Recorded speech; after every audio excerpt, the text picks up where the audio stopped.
Welcome to Storytime with Sin. This is your weekly cozy time for one and all. Um, so feel free to get your cozy blankets, your hot beverage, and curl up and listen. This is the Christmas edition where I will be reading at least half of A Christmas Carol today, and the other half will be next week. The reason I'm doing it today is that Wednesday, unfortunately, tomorrow I will have to work. So I thought I'd go ahead and do it today. And once we get through with that half of the book, I will be switching gears and playing a little Grinchy goodness. There's actually a Grinch game on stream. So it's going to be my first time playing it. And we'll see what happens with that. So settle in and listen. And by the way, just FYI, sound alerts do not work on this screen, nor do uh, any kind of burps or what have you. So please refrain from setting them off. And if you do want to follow or subscribe to my channel, could you please refrain until we switch over to the game mode of the stream? That way there'll be no disruptions and there'll be no loud noises to startle people. I appreciate you. Thank you so much. And shall we begin? This is A Christmas Carol by Charles Dickens, illustrated by Arthur Rackham. And of course, we won't see the illustrations, unfortunately, but preface. I have endeavored in this ghostly little book to raise the ghost of an idea which shall not put my readers out of humor with themselves, with each other, with the season, or with me. May it haunt their house pleasantly, and no one wish to lay it. Their faithful friend and servant, C.D. December 1843. By the way, as a preface to this, also fair warning, uh, since this is the actual text, there is going to be a lot of subjects that are brought up that are still timely today. So, for those of you who have never heard this story before, sit back and enjoy. For those of you who have, sit back and enjoy as well, and just think about what might be being said here. The characters: Bob Cratchit, clerk to Ebenezer Scrooge; Peter Cratchit, a son of the preceding; Tim Cratchit, otherwise known as Tiny Tim, a cripple, youngest of Bob Cratchit; Mr. Fezziwig, a kind-hearted, jovial old merchant; Fred, Scrooge's nephew; Ghost of Christmas Past, a phantom showing things past; Ghost of Christmas Present, a spirit of a kind, generous, and hearty nature; Ghost of Christmas Yet to Come, an apparition showing the shadows of things which yet may happen; Ghost of Jacob Marley, spectre of Scrooge's former partner in business; Joe, a marine store dealer and receiver of stolen goods; Ebenezer Scrooge, a grasping, covetous old man, the surviving partner of the firm of Scrooge and Marley; Mr. Topper, a bachelor; Dick Wilkins, a fellow apprentice of Scrooge's; Belle, a comely matron and old sweetheart of Scrooge's; Caroline, wife of one of Scrooge's debtors; Mrs. Cratchit, wife of Bob Cratchit; Belinda and Martha Cratchit, daughters of the preceding; and Miss Dilber, a laundress. Fan, the sister of Scrooge; and Mrs. Fezziwig, the worthy partner of Mr. Fezziwig. The contents: Stave 1, Marley's Ghost; Stave 2, the first of the three spirits; Stave 3, the second of the three spirits; Stave 4, the last of the spirits; and Stave 5, the end of it. Let me take a good drink of tea here.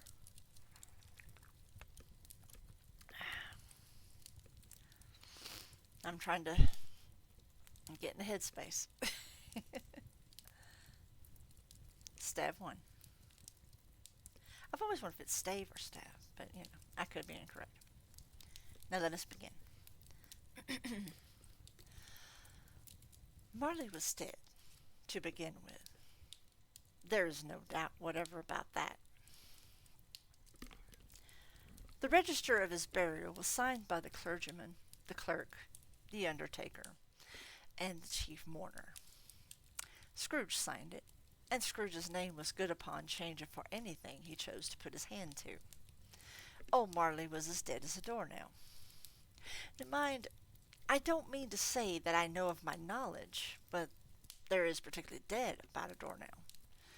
I might have been inclined myself to regard a coffin nail as the deadest piece of ironmongery in the trade. But the wisdom of our ancestors is in the simile, and my unhallowed hands shall not disturb it, or the country's done for. You will, therefore, permit me to repeat emphatically that Marley was as dead as a doornail. Scrooge knew he was dead? Of course he did. How could it be otherwise? Scrooge and he were partners for I don't know how many years. Scrooge was his sole executor, his sole administrator, his sole assign, his sole residuary legatee, his sole friend and sole mourner. And even Scrooge was not so dreadfully cut up by the sad event that he was an excellent man of business. On the very day of the funeral, and solemnized it with an undoubted bargain. The mention of Marley's funeral brings me back to the point I started from. There is no doubt that Marley was dead. This must be distinctly understood, or nothing wonderful can come of the story that I am going to relate. If we were not perfectly convinced that Hamlet's father died before the play began, there would be nothing more remarkable in his taking a stroll at night in an easterly wind upon his own ramparts than there would be any other middle-aged gentleman rashly turning out after dark in a breezy spot. Say, St. Paul's churchyard, for instance, literally to astonish his son's weak mind. Scrooge never painted out old Marley's name. There it stood, years afterward, above the warehouse door. Scrooge and Marley. The firm was known as Scrooge and Marley. Sometimes people new to the business called Scrooge, and sometimes Marley. But he answered to both names. It was all the same to him. Oh, but he was a tight-fisted hand at the grindstone, Scrooge. A squeezing, wrenching, grasping, scraping, clutching, covetous old sinner. Hard and sharp as flint, from which not steel had ever struck at a generous fire. Secret and self-contained, and as solitary as an oyster. The cold within him froze his old features, nipped his pointed nose, shriveled his cheek, stiffened his gait, made his eyes red, his thin lips blue, and spoke out shrewdly in his grating voice. A frosty rime was on his head, and on his eyebrows and his wiry chin. He carried his own low temperature always about with him. He iced his office in the dog days and didn't thaw it 1 degree at Christmas. External heat and cold had little influence on Scrooge. No warmth could warm, no wintry weather could chill him. No wind that blew was bitterer than he. No falling snow was more intent upon its purpose.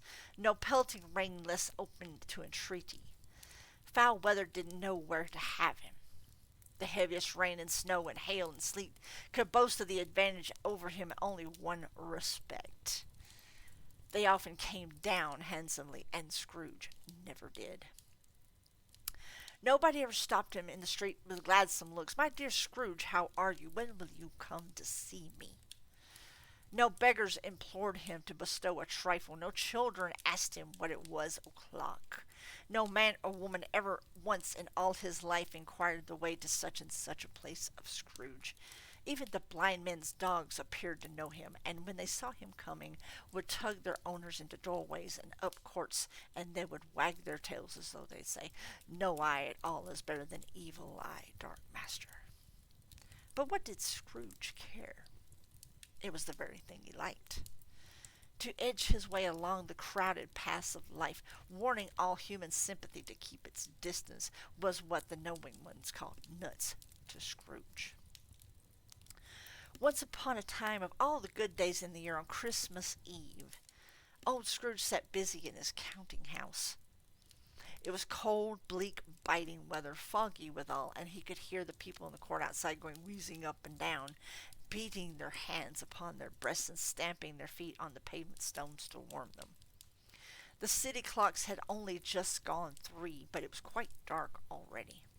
It had not been light all day, and candles were flaring in the windows of the neighboring offices like ruddy smears upon the palpable brown air. The fog came pouring in every chink and keyhole, and was so dense without that, although the court was of the narrowest, the houses opposite were mere phantoms. To see the dingy cloud come drooping down, obscuring everything, one might have thought nature lived hard by and was brewing on a large scale.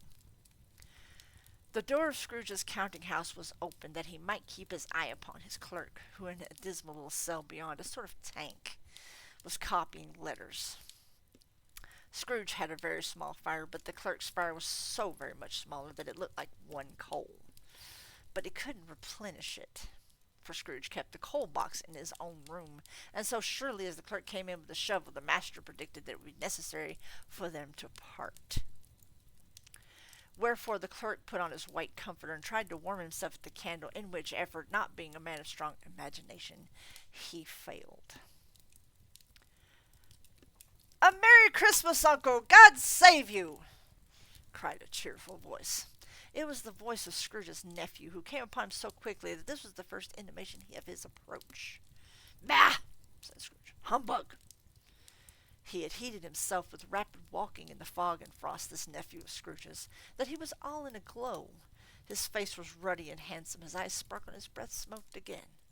"Christmas a humbug, Uncle!" said Scrooge's nephew. "You don't mean that, I'm sure." "I do," said Scrooge. "Merry Christmas! What right have you to be merry? What reason have you to be merry? You're poor enough." "Come, then," returned the nephew gaily. What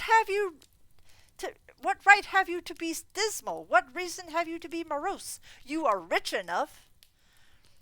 Scrooge, having no better answer ready on the spur of the moment, said "Bah!" again, and followed it up with "Humbug!" "Don't be cross, Uncle," said the nephew. "What else can I be?" returned the uncle, "when I live in such a world as fools as this? Merry Christmas, out upon Merry Christmas. What's Christmas time to you but a time for paying bills without money, a time for finding yourself a year older and not an hour richer?" Sorry. "A time for balancing your books and having every item in them, though a round dozen of months presented dead against you. If I could work my will," said Scrooge indignantly, "every idiot who goes about with Merry Christmas on his lips should be boiled with his own pudding and buried with a stake of holly through his heart. He should." "Uncle!" pleaded the nephew. "Nephew!" returned the uncle sternly. "Keep Christmas in your own way and let me keep it in mine." "Keep it?" repeated Scrooge's nephew. "But you don't keep it." Let me leave it alone then," said Scrooge. "Much good may it do you. Much good has it ever done you." "There are many things from which I might have derived good, by which I have not profited, I dare say," returned the nephew. "Christmas among the rest, but I am sure I have always thought of Christmas time when it has come round. Apart from the veneration due to its sacred name and origin, if anything belonging to it can be apart from that, as a good time, a kind, forgiving, charitable, pleasant time, the only time I know of.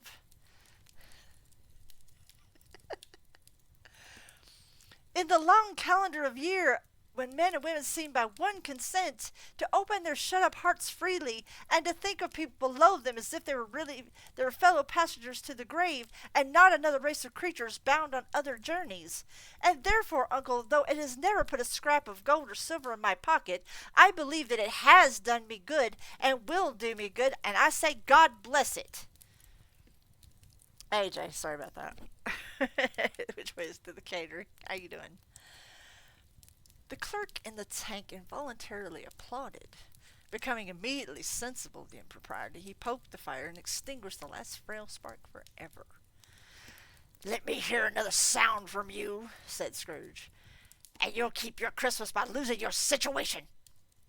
You're quite a powerful speaker, sir," he added, turning to his nephew. "I wonder you don't go into Parliament." "Oh, don't be angry, Uncle. Come on. Dine with us tomorrow." Scrooge said that he would see him. Yes, indeed he did. He went the whole length of the expression and said that he would see him in that extremity first. "But why?" cried Scrooge's nephew. "Why? Why did you get married?" said Scrooge. "Because I fell in love."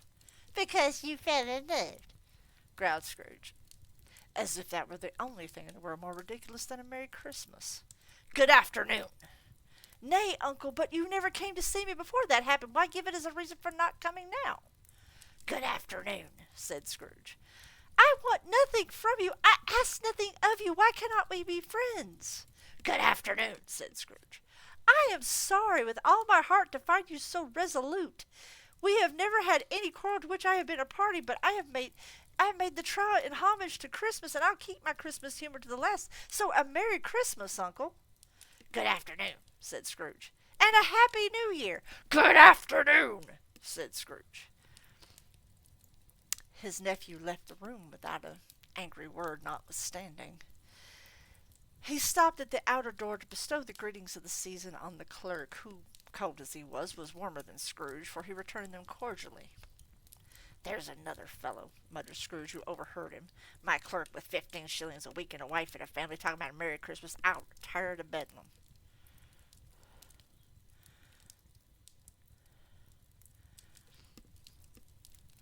The lunatic, in letting Scrooge's nephew out, had left two other people in. They were portly gentlemen, pleasant to behold, and now stood with their hats off in Scrooge's office. They had books and papers in their hands and bowed to him. "Scrooge and Marley's, I believe," said one of the gentlemen, referring to his list. "Have I the pleasure of addressing Mr. Scrooge or Mr. Marley?" "Mr. Marley has been dead these 7 years," Scrooge replied. "He died 7 years ago this very night." "We have no doubt his liberality was well represented by his surviving partner," said the gentleman, presenting his credentials. It certainly was, for they had been two kindred spirits. And at the ominous word liberality, Scrooge frowned and shook his head and handed the credentials back. "At this festive season of the year, Mr. Scrooge," said the gentleman, taking up a pen, "it is more than usually desirable that we should make some slight provision for the poor and destitute, who suffer greatly at the present time. Many thousands are in want of common necessaries. Hundreds of thousands are in want of common comforts, sir." "Are there no prisons?" asked Scrooge. "Plenty of prisons," said the gentleman, laying down the pen again. "And the Union workhouses?" demanded Scrooge. "Are they still in operation?" "They are still," returned the gentleman. "I wish I could say they were not." "The treadmill and the poor law are in full vigor, then?" said Scrooge. "Both are very busy, sir." "Oh, I was afraid from what you said at first that something had occurred to stop them in their useful course," said Scrooge. "I'm very glad to hear it." "Under the impression that they scarcely furnish Christian cheer of mind or body to the multitude," returned the gentleman. "A few of us are endeavoring to raise a fund to buy the poor some meat and drink and means of warmth. We choose this time because it is a time of all others, when want is keenly felt, and abundance rejoices. What shall I put you down for?" "Nothing," Scrooge replied. "You wish to be anonymous?" "I wish to be left alone," said Scrooge. "Since you ask me what I wish, gentlemen, that is my answer. I don't make merry myself at Christmas, and I can't afford to make idle people merry. I help to support the establishments I have mentioned. They cost enough, and those who are badly off must go there." "Many can't go there. Many would rather die." "If they would rather die," said Scrooge, "they had better do it and decrease the surplus population. Besides, excuse me, I don't know that." "But you might know it," observed the gentleman. "It is not my business," Scrooge returned. "It's enough for a man to understand his own business and not to interfere with other people's. Mine occupies me constantly. Good afternoon, gentlemen." Seeing that it would be useless to pursue their point, the gentleman withdrew. Scrooge resumed his labors with an improved opinion of himself, and in a more facetious temper than was usual with him. Meanwhile the fog and darkness thickened so that people ran about with flaring links, proffering their services to go before horses and carriages and conduct them on their way. The ancient tower of a church, whose gruff old bell was always peeping slyly down at Scrooge out of a Gothic window in the wall, became invisible, and struck the hours and quarters in the clouds, with tremulous vibrations afterwards, as if its teeth were chattering in its frozen head up there. The cold became intense. In the main street at the corner of the court, some laborers were repairing the gas pipes, and had lighted a great fire in the brazier. It sounded like I said brazier. Round which a party of ragged men and boys were gathered, warming their hands and winking their eyes before the blaze in rapture.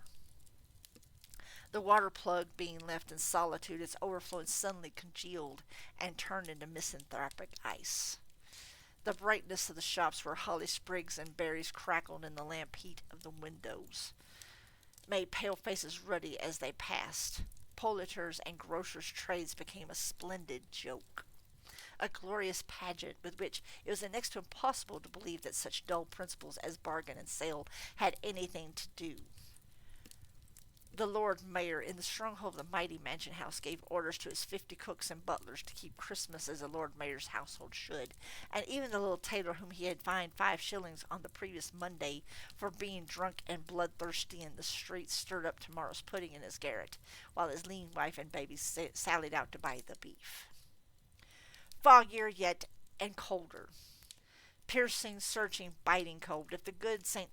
Dunstan had but nipped the evil spirit's nose with a touch of such weather as that, instead of using his familiar weapons, then he would have roared to lusty purpose.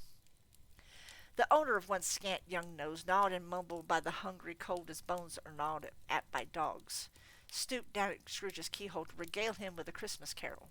But at the first sound of it, Scrooge seized the ruler with such energy of action that the singer fled in terror, leaving the keyhole to the fog and even more congenial frost. At length the hour of shutting up the counting house arrived. With an ill-will, Scrooge dismounted from his stool, and tacitly admitted the fact to the expectant clerk in the tank, who instantly snuffed his candle out and put on his hat. "You'll want all day tomorrow, I suppose," said Scrooge. "If it's quite convenient, sir." "It's not convenient," said Scrooge, "and it's not fair. If I was to stamp half a crown for it, you'd think yourself ill-used, I'll be bound." The clerk smiled faintly. "And yet," said Scrooge, "you don't think me ill-used when I pay a day's wages for no work."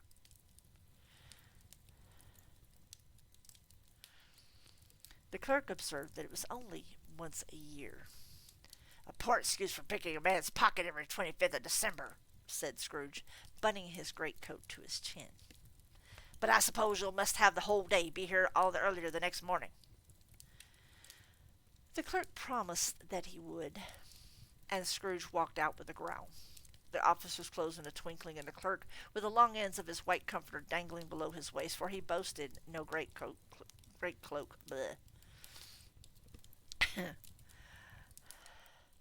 went down a slide on Cornhill at the end of a lane of boys 20 times in honor of it being Christmas Eve, and then ran home to Camden Town as hard as he could pelt to play at blind man's buff. Scrooge took his melancholy dinner in his usual melancholy tavern, and having read all the newspapers and beguiled the rest of the evening with his banker's book, went home to bed. He lived in chambers which had once belonged to his deceased partner. There were a gloomy suite of rooms and a lowering pile of building up a yard, where it had so little business to be that one could scarcely help fancying it must have run there when it was a young house playing at hide-and-seek with other houses and had forgotten the way out again. It was old enough now and dreary enough, for nobody lived in it but Scrooge, the other rooms all being let out as offices. The yard was so dark that even Scrooge, who knew its every stone, was fain to grope with his hands. The fog and frost so hung about the black old gateway of the house that it seemed as if the genius of the weather sat in mournful meditation on the threshold. Now, it is a fact that there was nothing at all particular about the knocker on the door, except that it was very large. It is also a fact that Scrooge had seen it night and morning during his whole residence in that place. Also that Scrooge had as little of what is called fancy about him as any man in the city of London, even including, which is a bold word, the corporation, alderman, and livery. Let it also be borne in mind that Scrooge had not bestowed one thought on Marley since his last mention of his 7 years dead partner that afternoon. And then let any man explain to me, if he can, how it happened that Scrooge, having his key in the lock of the door, saw in the knocker, without its undergoing any intermediate process of change, not a knocker, but Marley's face. Marley's face. It was not an impenetrable shadow, as the other objects in the yard were, but had a dismal light about it, like a bad lobster in a dark cellar. Don't ask me what that means. It was not angry or ferocious, but looked at Scrooge as Marley used to look, with ghostly spectacles turned up on its ghostly forehead. The hair was curiously stirred as if by a breath of hot air, and though its eyes were wide open, they were perfectly motionless. That and its livid color made it horrible, but its horror seemed to be in spite of the face, and beyond its control rather than a part of its own expression. As Scrooge looked fixedly at this phenomenon, it was a knocker again. To say that he was not startled, or that his blood was not conscious of a terrible sensation to which he had been a stranger from infancy, would be untrue. But he put his hand upon the key he had relinquished, turned it sturdily, walked in, and lighted his candle. He did pause with a moment's irresolution before he shut the door, and he did look cautiously behind it at first, as if he half expected to be terrified with the sight of Marley's pigtail sticking out into the hall. But there was nothing on the back of the door except the screws and nuts that held the knocker on, so he said, "Pooh," and closed it with a bang. The sound resounded through the house like thunder. Every room above and every cask in the wine merchant's cellars below appeared to have a separate peal of echoes on its own. Scrooge was not a man to be frightened by echoes. He fastened the door and walked across the hall and up the stairs slowly, too, trimming his candle as he went. You may talk vaguely about driving a coach and six up a good old flight of stairs or through a bad young Act of Parliament. But I mean to say you might have got a hearse up that staircase and taken it broadwise, with the splinter bar toward the wall and the door toward the balustrades, and done it easy. There was plenty of width for that and room to spare, which is perhaps the reason why Scrooge thought he saw a locomotive hearse going on before him in the gloom. Half a dozen gas lamps out of the street wouldn't have lighted the entry too well, so you may suppose it was pretty dark with Scrooge's dip. Up Scrooge went, not caring a button for that. Darkness is cheap, and Scrooge liked it. But before he shut his heavy door, he walked through his rooms to see that all was right. He had just enough recollection of the face to desire to do that. Sitting room, bedroom, lumber room, all as they should be. Nobody under the table, nobody under the sofa, a small fire in the grate, spoon and basin ready, and the little saucepan of gruel. Scrooge had a cold in his head. Upon the hob. Nobody under the bed, nobody in the closet, nobody in his dressing gown. Don't ask me why they do that. Which was hanging up in a suspicious attitude against the wall. Lumber room as usual, old fire guard, old shoes, two fish baskets, washing stand on 3 legs, and a poker.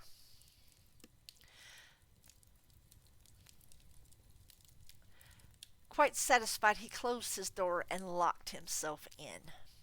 Double locked himself in, which was not his custom, thus secured against surprise. He took off his cravat, put on his dressing gown and slippers and his nightcap, and sat down before the fire to take his gruel. It was a very low fire indeed. Nothing on such a bitter night. He was obliged to sit close to it and brood over it before he could extract the least sensation of warmth from such a handful of fuel.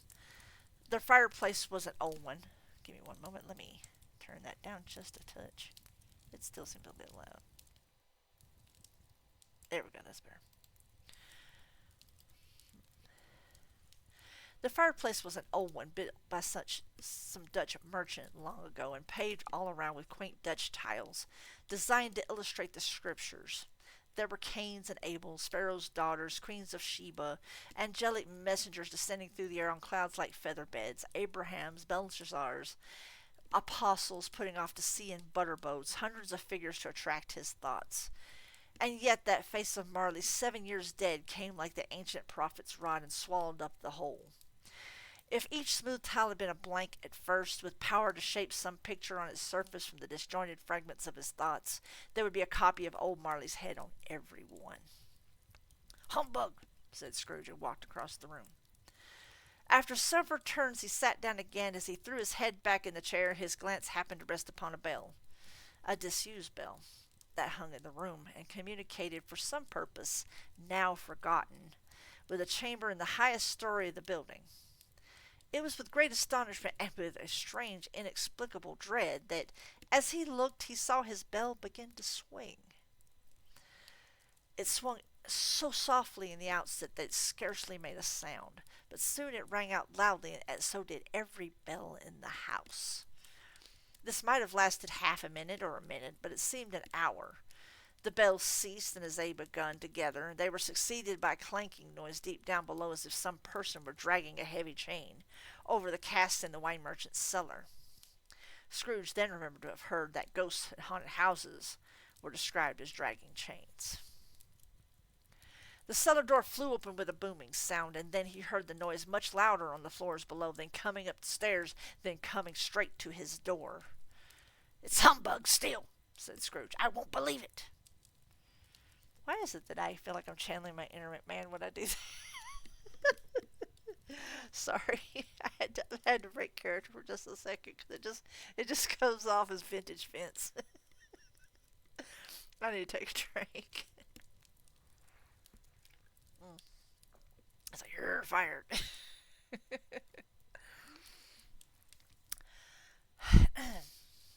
His color changed, though, when without a pause it came on through the heavy door and passed into the room before his eyes.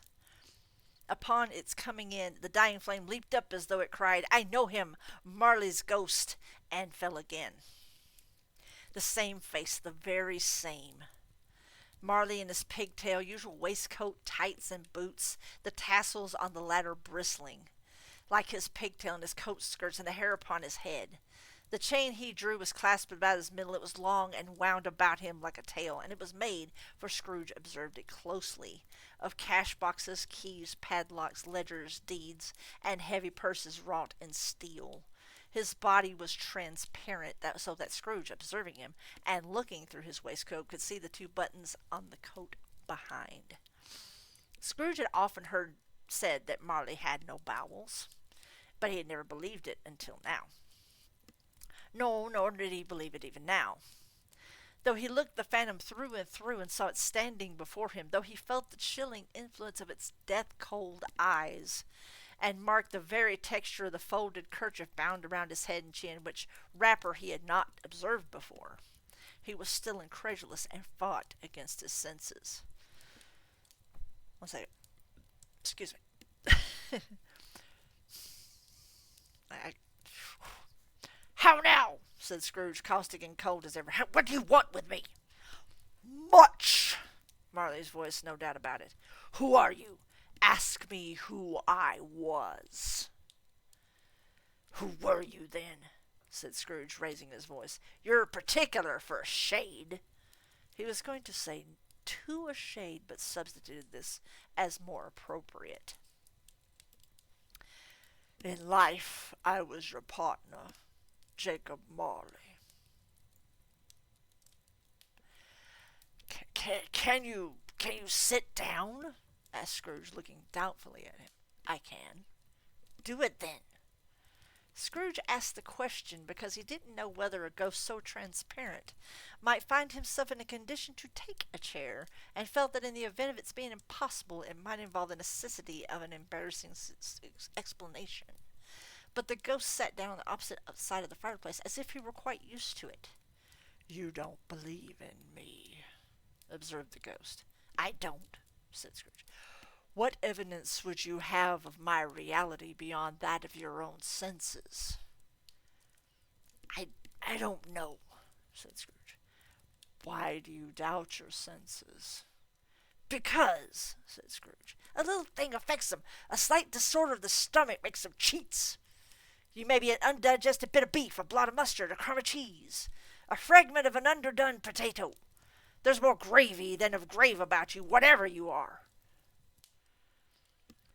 Scrooge was not much in the habit of cracking jokes, nor did he feel in his heart by any means waggish then.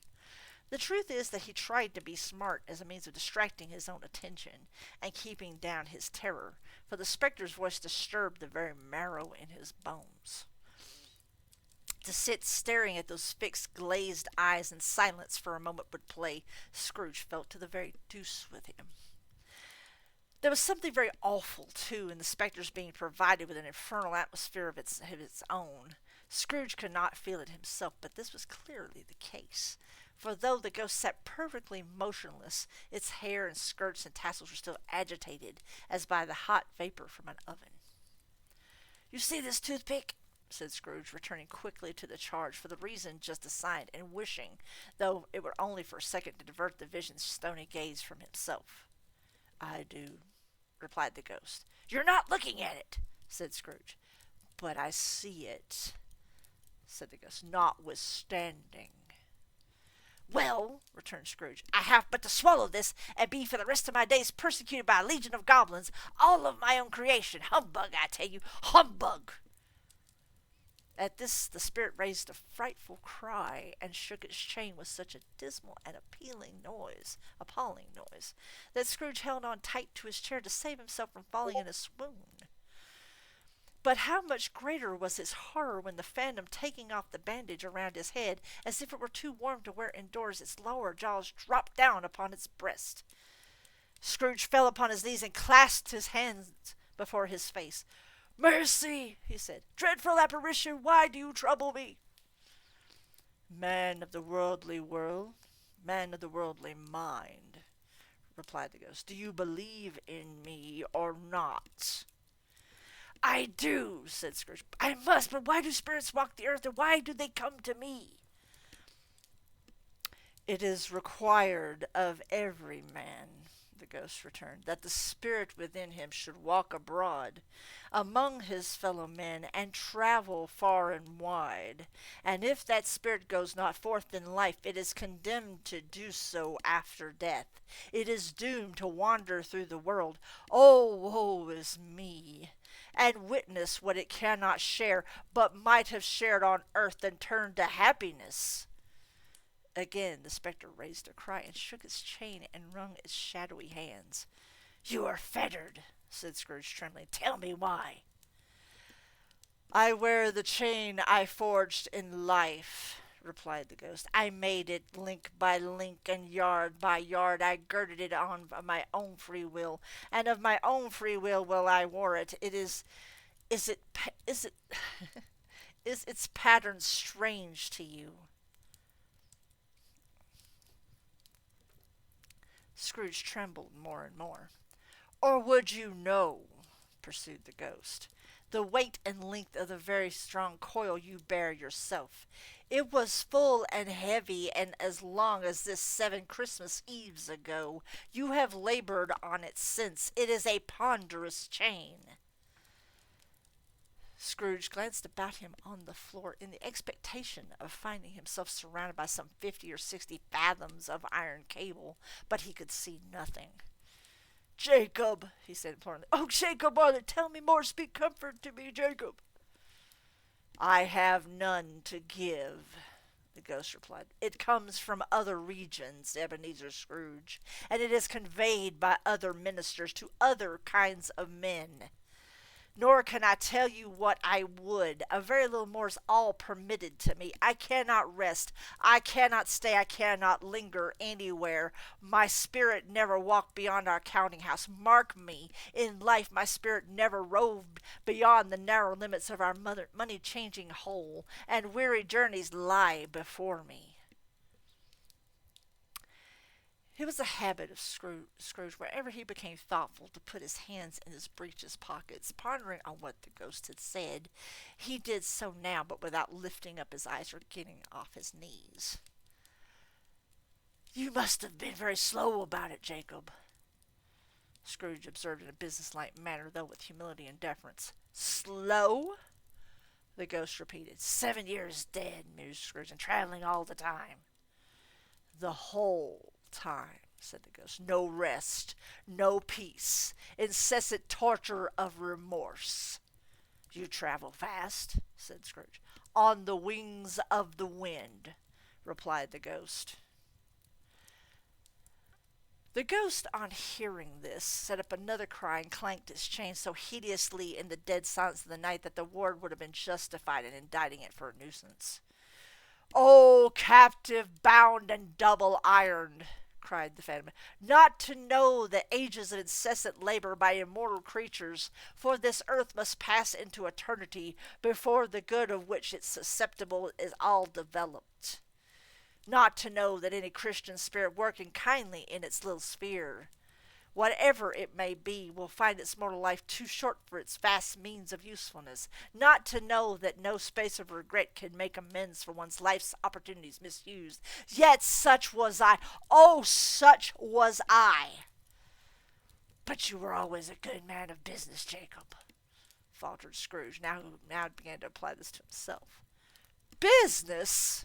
cried the ghost, wringing its hands again. "Mankind was my business. The common welfare was my business. Charity, mercy, forbearance, and benevolence were all my business. The dealings of my trade were but a drop of water in the comprehensive ocean of my business. It held up its chain at arm's length as if that were the cause of it all its unveiling grief, and flung it heavily upon the ground again. At this time of the rolling year, the spectre said, I suffer most. Why did I walk through crowds of fellow beings with my eyes turned down? Never raise them to that blessed star which led the wise men to a poor abode. Were there no poor homes to which its light would have conducted me? Scrooge was very much dismayed to hear the spectre going on at this rate, and began to quake exceedingly. Hear me! Cried the ghost. My time is nearly gone. I will, said Scrooge, but don't be hard upon me. Don't be flowery, Jacob, pray. How it is that I appear before you in a shape that you can see, I may not tell. I have sat invisible beside you many a day. It was not an agreeable idea. Scrooge shivered and wiped the perspiration from his brow. That is no light part of my penance, pursued the ghost. I am here tonight to warn you that you have yet a chance and hope of escaping my fate, a chance and hope of my procuring Ebenezer.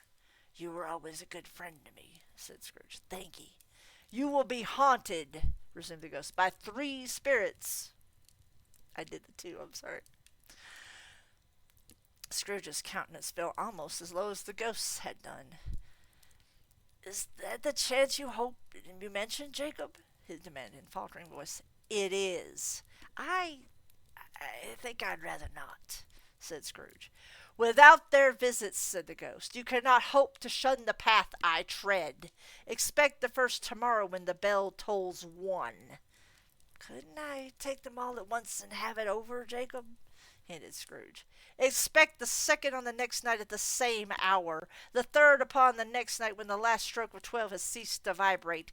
Look to me to see me no more, and look that, for your own sake, you remember what has passed between us. When it said these words, the spirit took its wrapper from the table and bound it around its head as before. Scrooge knew this by the smart sound its teeth made when the jaws were brought together by the bandage. He ventured to raise his eyes again and found his supernatural visitor confronting him in an erect attitude with its chain wound about over his arm.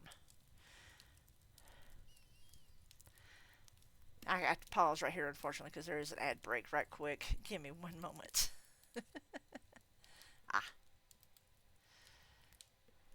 was like,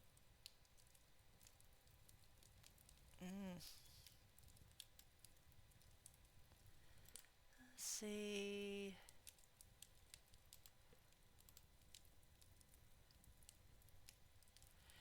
Do, do, do, do, do.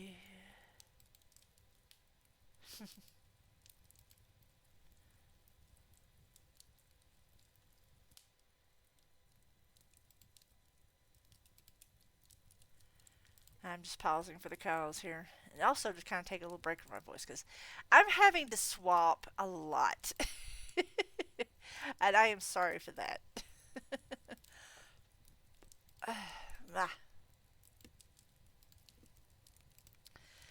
Let me take a drink right quick before I go any further.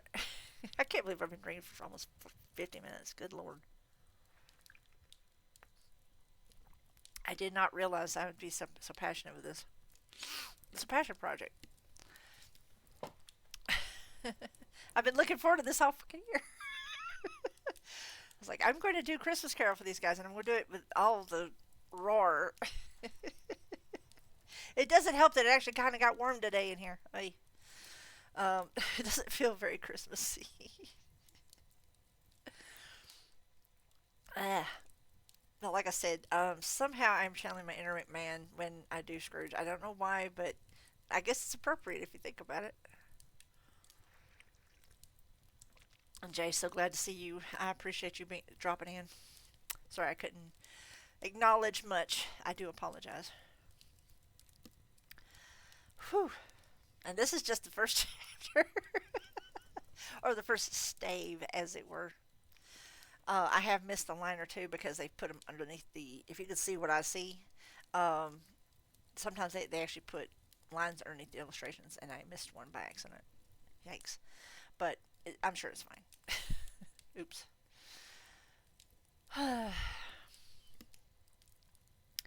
You might say I'm doing a five-part play here in a way.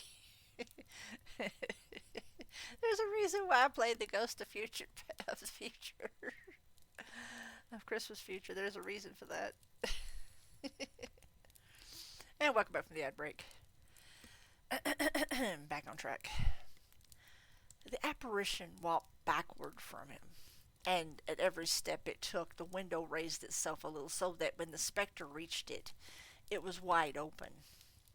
It beckoned Scrooge to approach, which he did. When they were within 2 paces of each other, Marley's ghost held up its hand, warning him to come no nearer. Scrooge stopped. Not so much in obedience, but as in surprise and fear, for on the raising of the hand he became sensible of confused noises in the air and incoherent sounds of lamentation and regret.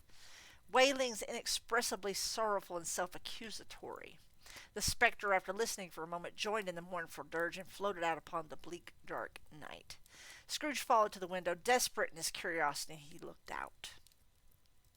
The air was filled with phantoms, wandering hither and thither in restless haste, and moaning as they went. Every one of them wore chains like Marley's ghost. Some few, they might be guilty governments, were linked together. None were free. Many had been personally known to Scrooge in their lives. He had been quite familiar with one old ghost in a white waistcoat with a monstrous iron safe attached to his ankle, who cried piteously at being unable to assist a wretched woman with an infant, whom it saw below upon a doorstep. The misery with all of them was clearly that they sought to interfere for good in human matters and had lost the power forever. Whether these creatures faded into mist or mist enshrouded them, he could not tell, but they and their spirit voices faded together, and the night became as it had been when he walked home. Scrooge closed the window and examined the door by which the ghost had entered. It was double locked, as he had locked it with his own hands, and the bolts were undisturbed. He tried to say humbug, but stopped at the first syllable. And being from the emotions he had undergone, or the fatigues of the day, or his glimpse of the invisible world, or the dull conversation of the ghost, or the lateness of the hour, much in need of repose, went straight to bed without undressing, and fell asleep upon the instant. Stave 2. So you weren't that far away from it. It's just ad break is being ad break. When Scrooge awoke, it was dark, that, looking out of bed, he could scarcely distinguish the transparent window from the opaque walls of his chamber.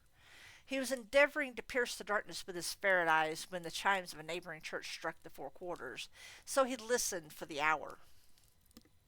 To his great astonishment, the heavy bell went on from 6 to 7, from 7 to 8, and regularly up to 12, then stopped. 12? It was past 2 when he went to bed. The clock was wrong. An icicle must have gotten to the works. 12! He touched the spring of his repeater to correct this most preposterous clock. Its rapid little pulse beat 12 and stopped. Why, it is impossible, said Scrooge, that I can have slept through a whole day and far into another night. It is impossible that anything has happened to the sun, and this is 12 at noon. The idea being an alarming one, he scrambled out of bed and groped his way to the window. He was obliged to rub the frost off with the sleeve of his dressing gown before he could see anything, and could see very little then. All he could make out was that it was still very foggy and extremely cold, and that there was no noise of people running to and fro and making a great stir, as there unquestionably would have been if night had beaten off bright day and taken possession of the world. This was of great relief, because 3 days after sight of this first exchange to pay Mr. Ebenezer Scrooge, or his order, or so forth, would have become a mere United States security if there were no days to count by. Scrooge went to bed again, and thought it over and over, and could make nothing of it. The more he thought, the more perplexed he was, and the more endeavored not to think, the more he thought. Marley's ghost bothered him exceedingly.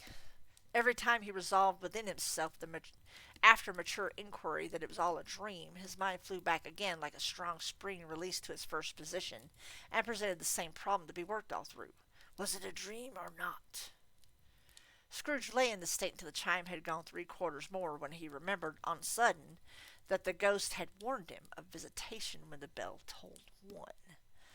He resolved to lie awake until the hour was past, and considering he could no more go to sleep than go to heaven, this was perhaps the wisest resolution in his power. The quarter was so long that he was more than once convinced he must have sunk into a doze unconsciously, and missed the clock. At length it broke upon his listening ear. Ding! "A quarter past," said Scrooge, counting. Ding! "Half past," said Scrooge. Ding! "A quarter to it," said Scrooge. Ding! "The hour itself," said Scrooge triumphantly, "and nothing else." He spoke before the hour bell sounded, which it did now with a deep, dull, hollow, melancholy 1. Light flashed up in the room upon the instant, and the curtains of his bed were drawn. The curtains of his bed were drawn aside, I tell you, by a hand. Not the curtains at his feet, nor the curtains at his back, but to those which his face was addressed. The curtains of his bed were drawn aside, and Scrooge, starting up into a half-recumbent attitude, found himself face to face with the unearthly visitor who drew them as close to it as I am now to you, and I am standing in spirit at your elbow. It was a strange figure, like a child, yet so like a child that is like an old man, viewed through some supernatural medium, which gave him the appearance of having receded from the view and being diminished to a child's proportions. Its hair, which hung about its neck and down its back, was white as if with age, and yet the face had not a wrinkle in it, and the tenderest bloom was on the skin. The arms were very long and muscular, the hands the same, as if its whole were of uncommon strength. Its legs and feet were most delicately formed, were, like those upper members, bare. It wore a tunic of the purest white, and around its waist was bound a lustrous belt, the sheen of which was beautiful. It held a branch of fresh green holly in its hand, and in singular contradiction to that wintry emblem, had its dress trimmed with summer flowers. But the strangest thing about it was, from the crown of its head there sprang a bright, clear jet of light, by which all of this was visible, and which was doubtless the occasion of its using, in its duller moments, a great extinguisher for a cap which it now held under its arm. Even though when Scrooge looked at it with increasing steadiness, it was not its strangest quality, for as its belt sparkled and glittered now in one part and now in another, and what was light one instant at another time was dark, so the figure itself fluctuated in its distinctness, being now a thing with one arm, now with one leg, now with 20 legs, now with a pair of legs without a head, now a head without a body, of which dissolving parts no outline would be visible in the dense gloom wherein they melted away. And in the very wonder of this, it would be itself again, distinct and clear as ever. "Are you the spirit, sir, whose coming was foretold to me?" asked Scrooge. "I am." The voice was... Really? Dude, seriously. The voice... River! Cheapers. The voice was soft and gentle, singularly low, as if, instead of being so close behind him, it were at a distance. "Who and what are you?" Scrooge demanded. "I am the ghost of Christmas past." River! Dude. Seriously. Lord have mercy. "Long past?" inquired Scrooge, observant of its dwarfish stature. "No." "I'm trying to create ambiance here, River. Come on now. Give me credit." Sorry, guys. "No, your past." Perhaps Scrooge could not have told anybody why, if anybody could have asked him, but he had a special desire to see the spirit in his cap, and begged him to be covered. "What?" exclaimed the ghost. "Would you so soon put out, with worldly hands, the light I give? Is it not enough that you are one of those whose passions made this cap, and forced me through whole trains of years to wear it low upon my brow?" Scrooge reverently disclaimed all intention to offend, or any knowledge of having wilfully bonneted the spirit at any period in his life. He then made bold to inquire what business brought him there. "Your welfare," said the ghost. Scrooge expressed himself obliged, but could not help thinking that a night of unbroken rest would have been more conducive to that end. The spirit must have heard him thinking, for it said immediately, "Your reclamation, then. Take heed." It put out its strong hand as it spoke, and clasped him gently by the arm. "Rise and walk with me." It would have been in vain for Scrooge to plead that the weather and the hour were not adapted to pedestrian purposes, that the bed was warm, and the thermometer was a long way below freezing, that he was clad but lightly in his slippers, dressing gown, and nightcap, and that he had a cold upon him at the time. The grasp, though gentle as a woman's hand, was not to be resisted. He rose, but finding the spirit moon moved toward the window, clasped its robe in supplication. "I am immortal," Scrooge remonstrated. "I'm liable to fall." "Bear but a touch of my hand there," said the spirit, laying it upon his heart, "and you shall be held up in more than this." As the words were spoken, they passed through the wall and stood upon an open country road with fields on either hand. The city had entirely vanished. Not a vestige of it was to be seen. The darkness and the mist had vanished with it, for it was a clear, cold winter day with snow upon the ground. "Good heaven!" said Scrooge, clasping his hands together as he looked about him. "I was bred in this place. I was a boy here." The spirit gazed upon him mildly. Its gentle touch, though it had been light and instantaneous, appeared still present to the old man's sense of feeling. He was conscious of 1,000 odors floating in the air, each one connected with 1,000 thoughts and hopes and joys and cares long, long forgotten.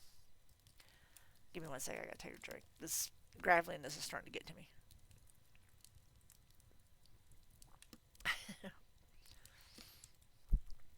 "Your lip is trembling," said the ghost, "and what is that upon your cheek?" Scrooge muttered with an unusual catching in his voice that it was a pimple, and begged the ghost to lead him where he would. "You recollect the way?" inquired the spirit. "Remember it!" cried Scrooge with fervor. "I could walk it blindfold." "Strange to have forgotten it for so many years," observed the ghost. "Let us go on." They walked along the road, Scrooge recognizing every gate, post, and tree, until a little market town appeared in the distance with its bridge, its church, and winding river. Some shaggy ponies were now seen trotting toward them with boys upon their backs, who called to other boys in country gigs and carts driven by farmers. All these boys were in great spirits and shouted to each other until the broad fields were so full of merry music that the crisp air laughed to hear it. "These are but shadows of the things that have been," said the ghost. "They have no consciousness of us."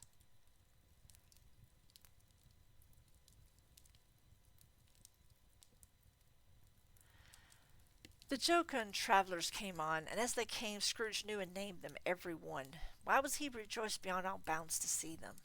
Why did his cold eye glisten and his heart leap up as they went past? Why was he filled with the gladness when he heard them give each other Merry Christmas as they parted at crossroads and byways for their several homes? What was Merry Christmas to Scrooge? Out upon Merry Christmas, what good had it ever done him? "The school is not quite yet deserted," said the ghost. "A solitary child, neglected by his friends, is left there still." Scrooge said he knew it, and he sobbed. They left the high road by a well-remembered lane and soon approached a mansion, dull red brick, with a little weather vane surmounted cupola on the roof and a bell hanging in it. It was a large house, but one of broken fortunes, for the spacious offices were little used, their walls were damp and mossy, their windows broken and their gates decayed. Fowls clucked and strutted in the stables, and the coach houses and sheds were overrun with grass. Nor was it more retentive of its ancient state within, for entering the dreary hall, and glancing through the open doors of many rooms, they found themselves poorly furnished, cold, and vast. There was an earthy savor in the air, a cheery bareness in the place which associated itself somehow with too much getting up by candlelight and not too much to eat. They went, the ghost and Scrooge, across the hall to a door at the back of the house. It opened before them and disclosed a long, bare, melancholy room, made barer still by lines of plain deal forms and desks. At one of these, a lonely boy was reading near a feeble fire, and Scrooge sat down upon a form and wept to see his poor forgotten self as he used to be. Not a Latin echo in the house, not a squeak or scuffle from the mice behind the paneling, and not a drip from the half-thawed waterspout in the dull yard behind. Not a sigh among the leafless boughs of one despondent poplar, not the idle swinging of an empty storehouse door. No, not a clicking in the fire, but fell upon the heart of Scrooge with softening influence, and gave a freer passage to his tears. The spirit touched him on the arm and pointed to his younger self, intent upon his reading. Suddenly a man in foreign garments, wonderfully real and distinct to look at, stood outside the window, an axe stuck in his belt, and leading by the bridle an ass laden with wood. Yes, an ass. I said ass. Why, it's Ali Baba! Scrooge exclaimed in ecstasy. It's dear old honest Ali Baba. Yes, yes, I know. One Christmas time, when yonder solitary child was left here all alone, he did come. For the first time, just like that. Poor boy. And Valentine, said Scrooge, and his wild brother Orson. There they go. And what's his name? Who was put down in his drawers asleep at the gate of Damascus. Don't you see him? And the Sultan's groom turned upside down by the genie. There he is upon his head. Serve him right. I'm glad of it. What business had he to be married to the princess? To hear Scrooge expending all the earnestness of his nature on such subjects, in a most extraordinary voice between laughing and crying, and to see his heightened and excited face would have been a surprise to his business friends in the city, indeed. There's the parrot, cried Scrooge. Green body and yellow tail, with a thing like lettuce growing on the top of his head. There he is, poor Robin Crusoe, he called him, when he came home again after sailing around the island. Poor Robin Crusoe, where have you been, Robin Crusoe? The man thought he was dreaming, but he wasn't. It was the parrot. There there goes Friday, running for his life to the little creek. Then, with a rapidity of transition very foreign to his usual character, he said in pity for his former self, Poor boy, and cried again. I wish, Scrooge muttered, putting his hand in his pocket and looking about him after drying his eyes with his cuff. But it's too late now. What is the matter? Asked the spirit. Nothing, said Scrooge. Nothing. There was a boy singing a Christmas carol at my door last night. I should have liked to have given him something, that's all. The ghost smiled thoughtfully and waved its hand, saying as it did so, Let us see another Christmas.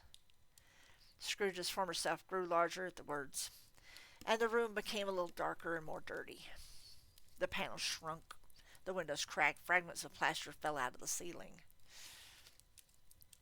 and the naked legs were shown instead. And how all this was brought about, Scrooge knew no more than you do. He only knew that it was quite correct that everything had happened so, and that there he was alone again, when all the other boys had gone home for the jolly holidays. He was not reading now, but walking up and down despairingly. Scrooge looked at the ghost, and with a mournful shaking of his head, glanced anxiously toward the door. It opened, and a little girl much younger than the boy came darting in, and putting her arms about his neck, and often kissing him, addressed him as her dear, dear brother. I've come to bring you home, dear brother, said the child, clapping her tiny hands and bending down to laugh. To bring you home, home, home. Home, little Fan? Returned the boy. Yes, said the child, brimful of glee. Home for good and all, home for ever and ever. Father's was so much kinder than he used to be. That home's like heaven. He spoke so gently to me one dear night when I was going to bed that I was not afraid to ask him once more if you might come home, and he said yes, you should, and sent me in a coach to bring you, and you were to be a man, said the child, opening her eyes, and are never to come back here, and first we're to be together all Christmas long, and have the merriest time in all the world. You're quite a woman, little Fan, exclaimed the boy. She clapped her hands and laughed, and tried to touch his head, but being too little, laughed again, and stood on tiptoe to embrace him. Then she began to drag him, in her childish eagerness, toward the door, and he, nothing loath to go, accompanied her. A terrible voice in the hall cried, Bring down Master Scrooge's box there. In the hall appeared the schoolmaster himself, who glared at Master Scrooge with a ferocious condescension, and threw him into a dreadful state of mind by shaking hands with him. He then conveyed him and his sister to the veriest old well of a shivering best parlor that ever was seen, where the maps on the wall and the celestial and terrestrial globes in the windows were waxy with cold. Here he produced a decanter of curiously light wine and a block of curiously heavy cake, and administered installments of those dainties to the young people, and at the same time sending out a meagre servant to offer a glass of something to the postboy, who answered that he thanked the gentleman, but if it was at the same tap he had tasted before, he had rather not. Master Scrooge's trunk being by this time tied onto the top of the chaise, the children bade the schoolmaster goodbye right willingly, and getting into it, drove gaily down the garden sweep, the quick wheels dashing the hoar frost and snow from off the dark leaves of the evergreens like spray. Always a delicate creature whom the breath might have withered, said the ghost, but she had a large heart. So she had, cried Scrooge. You're right. I will not gainsay it, spirit. God forbid. She died a woman, said the ghost, and had, as I think, children. One child, Scrooge returned. True, said the ghost, your nephew. Scrooge seemed uneasy in his mind and answered briefly, Yes.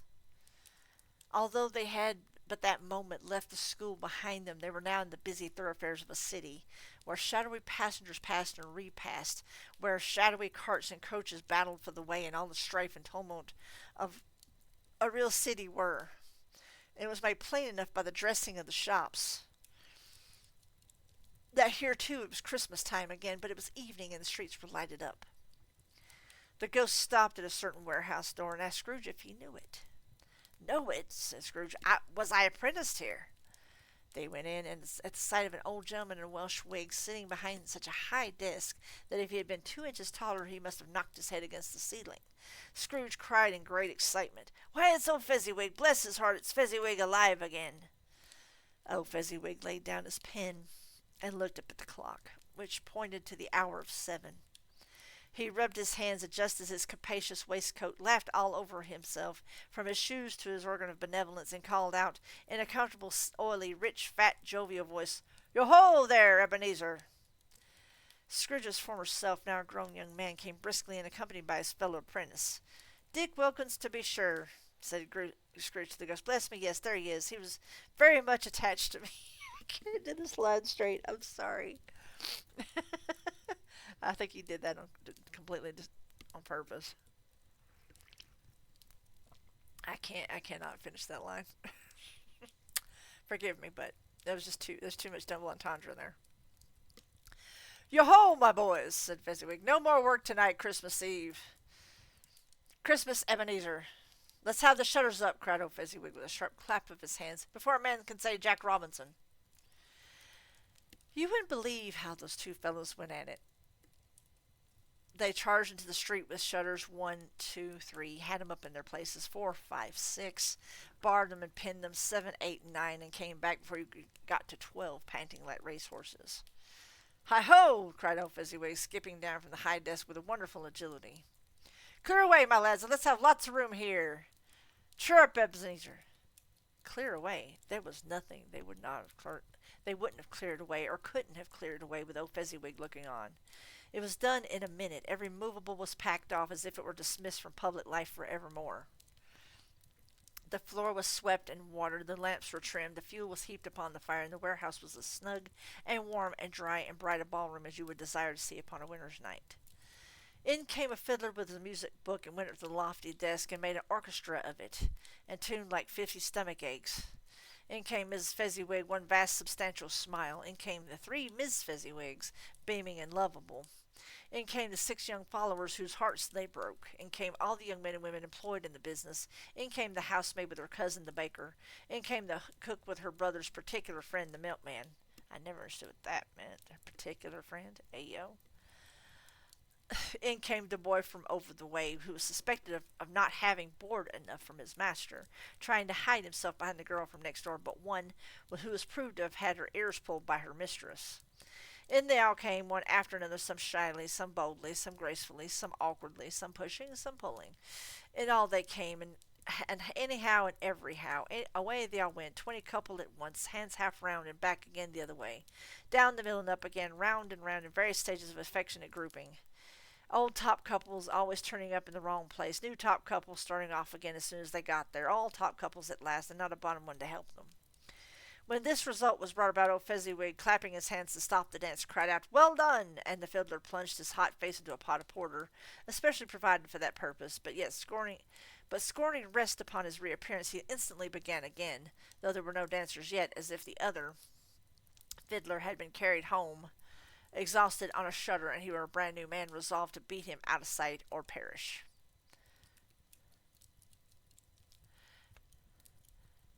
There were more dances, and there were forfeits, and more dances, and there was cake, and there was negus, and there was a great piece of cold roast, and there was a great piece of cold boiled, and there were mince pies, and plenty of beer.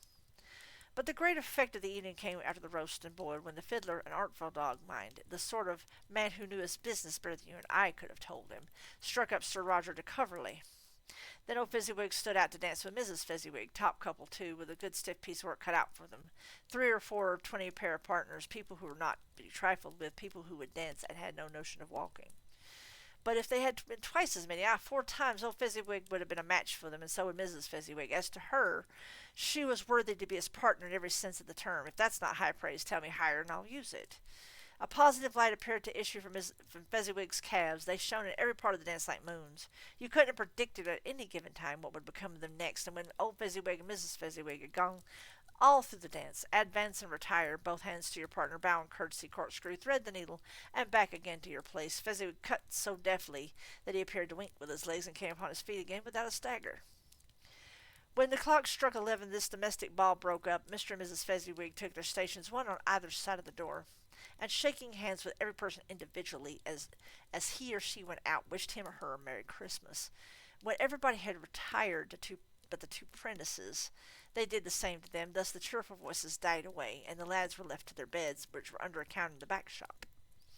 During the whole of this time, Scrooge had acted like a man out of his wits. His heart and soul were in the scene and his former self. He corroborated everything, remembered everything, enjoyed everything, and underwent the strangest agitation. It was not until now, when the bright faces of his former self and his friend were turned from them, that he remembered the ghost and became conscious that it was looking full upon him, while the light upon its head burnt very clear. "A small matter," said the ghost, "to make these silly folks so full of gratitude." "Small?" echoed Scrooge. The spirit signed to him to listen to the two apprentices who were pouring out their hearts in praise of Fezziwig, and when he had done so, said, "Why, is it not he has spent but a few pounds of your mortal money? 3 or 4, perhaps. Is that so much that he deserves this praise?" "It isn't that," said Scrooge, heated by the remark, and speaking unconsciously, like his former, not his latter self. "It isn't that, Spirit. He has the power to render us happy or unhappy, to make our service light or burdensome, a pleasure or a toil. To say that his power lies in words and looks, in things so slight and insignificant that it is impossible to add or count them up. What then? The happiness he gives is quite as great as if it cost a fortune." He felt his spirit's glance and stopped. "What is the matter?" asked the ghost. "Nothing in particular," said Scrooge. "Something, I think," the ghost insisted. "No," said Scrooge. "No, I should like to be able to say a word or two to my clerk just now, that's all." His former self turned down the lamps as he gave the utterance to the wish, and Scrooge and the ghost stood again side by side in the open air. "My time grows short," observed the spirit. "Quick!" This was not addressed to Scrooge or to anyone whom he could see, but it produced an immediate effect. For again Scrooge saw himself. He was older now, a man in the prime of his life. His face had not the harsh and rigid lines of later years, but it had begun to wear signs of care and avarice. There was an eager, greedy, restless motion in the eye which showed the passion that had taken root, and where the shadow of the growing tree would fall. He was not alone, but sat by the side of a fair young girl in a mourning dress, in whose eyes there were tears, which sparkled in the light that shone out of the ghost of Christmas past. "It matters little," she said softly. "To you, very little. Another idol has displaced me, and if it can cheer and comfort you in time to come, as I would have tried to do, I have no just cause to grieve." "What idol has displaced you?" he rejoined. "A golden one." "This is the even-handed dealing of the world," he said. "There is nothing on which it is so hard as poverty, and there is nothing it professes to condemn with such severity as the pursuit of wealth." "You fear the world far too much," she answered gently. "All your other hopes have merged into the hope of being beyond the chance of its sordid reproach. I have seen your nobler aspirations fall off one by one till the master passion, gain, engrosses you, have I not?"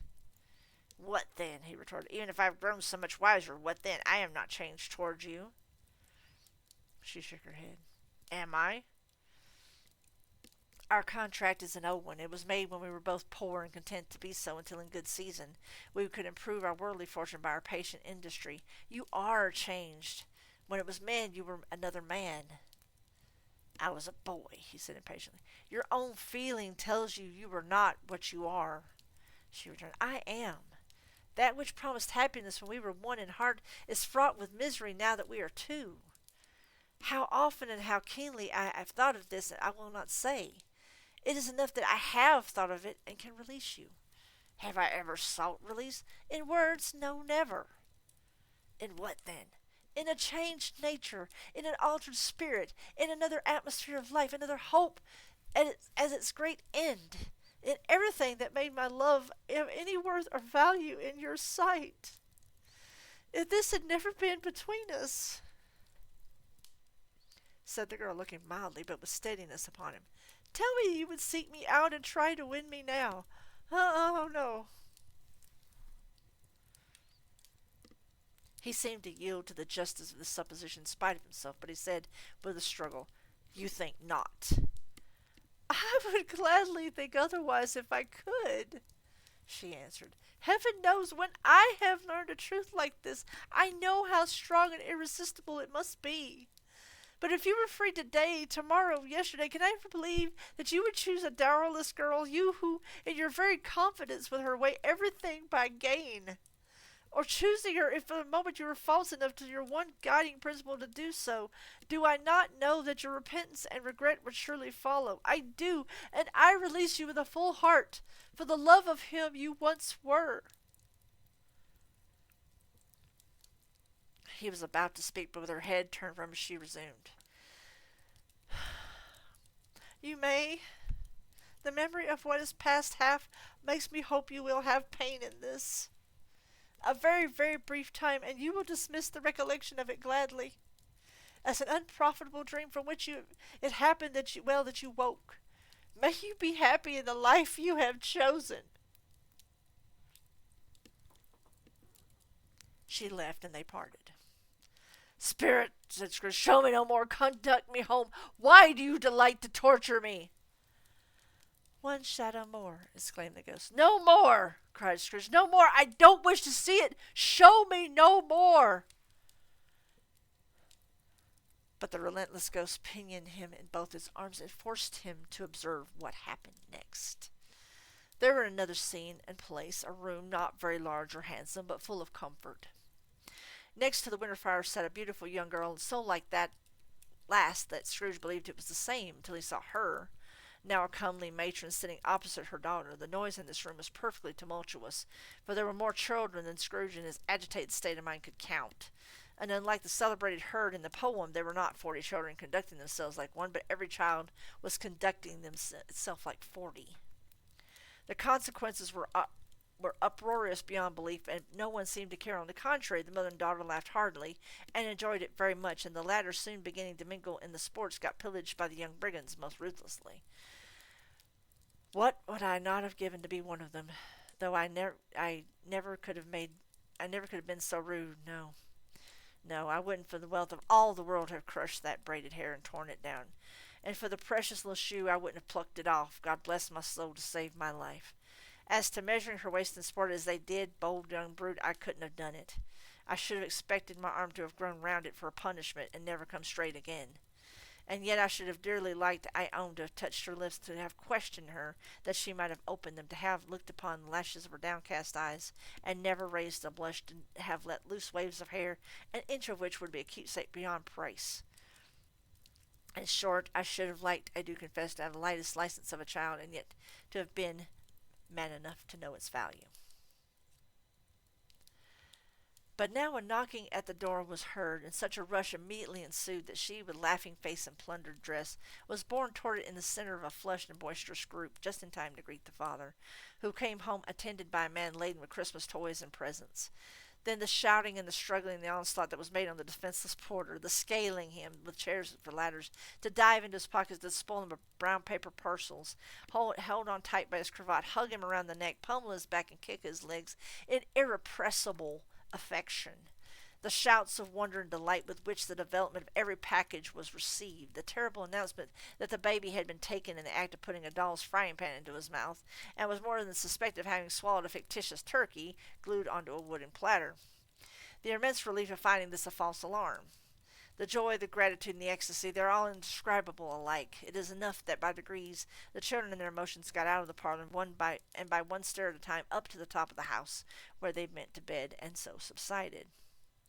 And now Scrooge looked more attentively than ever when the master of the house, having his daughter leaning fondly on him, sat down with her and her mother at his own fireside, and when he thought of that such another creature, quite as graceful and as full of promise, might have called him father, and been a springtime in the haggard winter of his life, his sight grew very dim indeed. Bill, said the husband, turning to his wife with a smile, I saw no friend of yours this afternoon. Who was it? Guess. How can I? Don't I know? She had in the same breath, and laughing as he laughed, Mr. Scrooge. Mr. Scrooge it was. I passed his office window, and as it was not shut up and he had a candle inside, I could scarcely help seeing him. His partner lies upon the point of death, and I hear there he sat alone, quite alone in the world, I do believe. Spirits, said Scrooge in a broken voice, remove me from this place. I told you, these are the shadows of things that have been, said the ghost. They are what they are. Do not blame me. Remove me, Scrooge exclaimed. I cannot bear it. He turned upon the ghost, and seeing that it looked upon him with a face in which some strange way there were fragments of all the faces it had shown him, wrestled with it. Leave me! Take me back! Haunt me no longer! In the struggle, if it can be called a struggle, in which the ghost, with no visible resistance on its own part, was undisturbed by any effort of its adversary, Scrooge observed that its light was burning high and bright, and dimly connecting that with its influence over him, he seized the extinguisher cap and by a sudden action pressed it down upon his head. The spirit dropped beneath it so that the extinguisher covered its whole form, but though Scrooge pressed it down with all his force, he could not hide the light, which streamed from under it in an unbroken flood upon the ground. He was conscious of being exhausted and overcome by an irresistible drowsiness, and further of being in his own bedroom. He gave the cap a parting squeeze, in which his hand relaxed, and had barely time to reel to bed before he sank into a heavy sleep. Let me take another drink.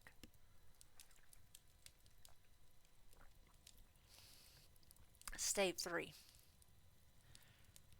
The second of the three spirits. I did not read that title on the last one, and I do apologize.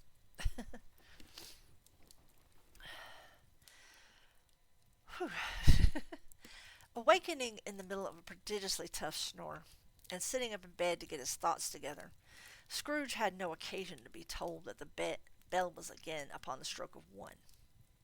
He felt that he was restored to consciousness at the right nick of time for the especial purpose of holding conference with the second messenger dispatched to him through Jacob Marley's intervention. But finding that he turned uncomfortably cold when he began to wonder which of his curtains this new spectre would draw back, he put every one of them aside with his own hands, and lying down, established a sharp lookout all around the bed, for he wished to challenge the spirit on the moment of his appearance, and did not wish to be taken by surprise or be made nervous. Gentlemen of the free and easy sort, who plumed themselves on being acquainted with a move or two, and being usually equal to that time of day, express the wide range of their capacity for adventure by observing that they are good for anything from pitch and toss to manslaughter, between which opposite extremes, no doubt, there lies a tolerably wide and comprehensive range of subjects. Without venturing for Scrooge quite as heartily as this, I don't mind calling on you to believe that he was ready for a good broad field of strange appearances, and that nothing between a baby and a rhinoceros would have astonished him very much. Now, being prepared for almost anything, he was not by any means prepared for nothing. And consequently, when the bell struck 1 and no shape appeared, he was taken with a violent fit of trembling. 5 minutes, 10 minutes, a quarter of an hour went by, yet nothing came. All this time he lay upon his bed, the very core and center of a blaze of ruddy light, which streamed upon it when the clock proclaimed the hour, and which, being only light, was more alarming than a dozen ghosts, as he was powerless to make out what it meant, or would be at, and was sometimes apprehensive that he might be at the very moment an interesting case of spontaneous combustion, without having the consolation of knowing it. At last, however, he began to think, as you and I would have thought at first, for it is always the person not in the predicament who knows what ought to have been done in it, and would unquestionably have done it too. At last, I say, he began to think that the source and secret of this ghostly light might be in the adjoining room, from whence, on further tracing it, it seemed to shine. The idea taking full possession of his mind, he got up softly and shuffled in his slippers to the door. The moment Scrooge's hand was on the lock, a strange voice called him by name and bade him enter. He obeyed. It was his own room, there was no doubt about that, but it had undergone a surprising transformation. The walls and ceiling were so hung with living green that it looked a perfect grove, from every part of which bright gleaming berries glistened, the crisp leaves of holly, mistletoe, and ivy reflected back the light, as if so many little mirrors had been scattered there, and such a mighty blaze went roaring up in the chimney that dull petrification of a hearth had never known in Scrooge's time or Marley's, or for many a winter season gone. heaped upon the floor to form a kind of throne were turkeys, geese, game, poultry, brawn, great joints of meat, suckling pigs, long wreaths of sausages, mince pies, plum puddings, barrels of oysters, red-hot chestnuts, cherry-cheeked apples, juicy oranges, luscious pears, immense twelfth cakes, and seething bowls of punch that made the chamber dim with their delicious steam. By the way, in case you want to know what a twelfth cake is, I can look it up later. In an easy state upon this couch there sat a jolly giant, glorious to see, who bore a glowing torch, in shape not unlike Plenty's horn, and held it up high up, to shed its light on Scrooge as he came peeping around the door. "Come in!" claimed the ghost. "Come in and know me better, man." You gotta have that good delivery there. Scrooge entered timidly and hung his head before the spirit. He was not the dogged Scrooge he had been, and though the spirit's eyes were clear and kind, he did not like to meet them. "I am the ghost of Christmas present," said the spirit. "Look upon me." I am a very forgetful spirit, sorry. I'm a large, absent-minded spirit. Sorry, different thing. Scrooge reverently did so. He was clothed in one simple, deep green robe or mantle, bordered with white fur. This garment hung so loosely on the figure that its capacious breasts were bare, as if disdaining to be warded or concealed by any artifice. Its feet, observable beneath the ample folds of the garment, were also bare, and on its head it wore no other covering than a holly wreath set here and there with shining icicles. Its dark brown curls were long and free as its genial face, its sparkling eye, its open hand, its cheery voice, its unconstrained demeanor, and its joyful air. Girded around its middle was an antique scabbard, but no sword was in it, and the ancient sheath was eaten up with rust. "You have never seen the like of me before," exclaimed the spirit. "Never," Scrooge made answer to it. "Have you never walked forward with the younger members of my family, meaning, for I am very young, my elder brothers born in these later years?" pursued the phantom. "I don't think I have," said Scrooge. "I am afraid I have not. Have you many brothers, spirit?" "More than 1,800, said the ghost. "A tremendous family to provide for," muttered Scrooge. The ghost of Christmas present rose. "Spirit," said Scrooge submissively, "conduct me where you will. I went forth last night on compulsion, and I learned a lesson which is working now. Tonight, if you have aught to teach me, let me profit by it." "Touch my robe!" I don't know why I have to spread my hands every time I talk, but for some reason it's that boisterousness, I guess. Scrooge did as he was told and held it fast. Holly, mistletoe, red berries, ivy, turkeys, geese, game, poultry, brawn meat, pigs, sausages, oysters, pies, puddings, fruit, and punch all vanished instantly.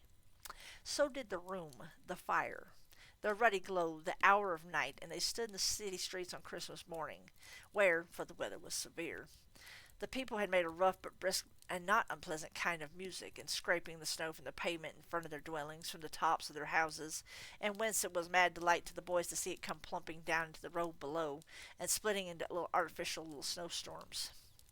The house fronts looked black enough, and the windows blacker, contrasting with the smooth white sheet of snow upon the roofs, and with the dirtier snow upon the ground, which last deposit had been ploughed up in deep furrows by heavy wheels of carts and wagons, furrows that crossed and recrossed each other hundreds of times where the great streets branched off, and made intricate channels hard to trace in the thick yellow mud and icy water. The sky was gloomy, and the shortest streets were choked up with a dingy mist, half thawed, half frozen, whose heavier particles descended in a shower of sooty atoms, as if all the chimneys in Great Britain had, by one consent, caught fire and were blazing away to their dear hearts' content. There was nothing very cheerful in the climate or the town, and yet there was an air of cheerfulness abroad that the clearest summer air and brightest summer sun might have endeavored to diffuse in vain. For the people who were shoveling away on the housetops were jovial and full of glee, calling out to one another from the parapets, and now and then exchanging a facetious snowball, better-natured missile far than any wordy jest, laughing heartily if it went right, and less heartily if it went wrong. The poulterers' shops were still half open, and the fruiterers' what is a fruiterer? Anyway, were radiant in their glory. There were great round pot-bellied baskets of chestnuts, shaped like the waistcoats of jolly old men, lolling at the doors, and tumbling out in the street in their apoplectic opulence. There were ruddy, brown-faced, broad-girthed Spanish onions, shining in the fatness of their growth like Spanish friars, and winking from their shells in wanton slyness at the girls as they went by, and glanced demurely at the hung-up mistletoe. There were pears and apples clustered high in blooming pyramids. There were bunches of grapes made in the shopkeeper's benevolence to dangle from conspicuous hooks that people's mouths might water gratis as they passed. There were piles of filberts, mossy and brown, recalling in their fragrance ancient walks among the woods, and pleasant shufflings ankle-deep through withered leaves. There were Norfolk biffins, squab and swarthy, setting off the yellow oranges and lemons, and in the great compactness of their juicy persons, urgently entreating and beseeching to be carried home in paper bags and eaten after dinner. The very gold and silver fish set forth among these choice fruits in a bowl, though members of a dull and stagnant blooded race appeared to know that there was something going on, and to a fish went gasping around and round their little world in slow, passionless excitement. The grocers, the grocers, nearly closed, but with perhaps two shutters down or one, but through those such glimpses, it was not alone that the scales descending on the counter made a merry sound, that the twine and roller parted companies so briskly, or that the canisters were rattled up and down like juggling tricks, or even that the blended scents of tea and coffee were so grateful to the nose, or even that the raisins were so plentiful and rare, and almonds so extremely white, the sticks of cinnamon so long and straight, the other spices so delicious, the candied fruits so caked and spotted with molten sugar, as to make the coldest lookers on feel faint, and subsequently bilious. Nor was it that the figs were moist and plumpy, or that the French plums blushed in modest tartness from their highly decorated boxes, or that everything was so good to eat in its Christmas dress, but the customers were all so hurried and so eager in the hopeful promise of the day, that they tumbled up against each other at the door, crashing their wicker baskets wildly, and left their purses upon the counter, and came running back to fetch them, and committed hundreds of the like mistakes in the best humor possible, while the grocer and his people were so frank and fresh, that the polished hearts for which they fastened their aprons behind might have been their own, worn outside for general inspection and for Christmas dolls to peck at if they chose. But soon the steeples called good people all to church and chapel, and away they came, flocking through the streets in their best clothes and their gayest faces, and at the same time there emerged from the scores of the by-streets and lanes and nameless turnings innumerable people, carrying their dinners to the bakers' shops. The sight of these poor revelers appeared to interest the spirit very much, for he stood Scrooge beside him in a baker's doorway, and taking off the covers as their bearers passed, sprinkled incense on their dinners from his torch. And it was a very uncommon kind of torch, for once or twice when there were angry words between some dinner carriers who had jostled each other, he shed a few drops of water on them from it, and their good humor was restored directly.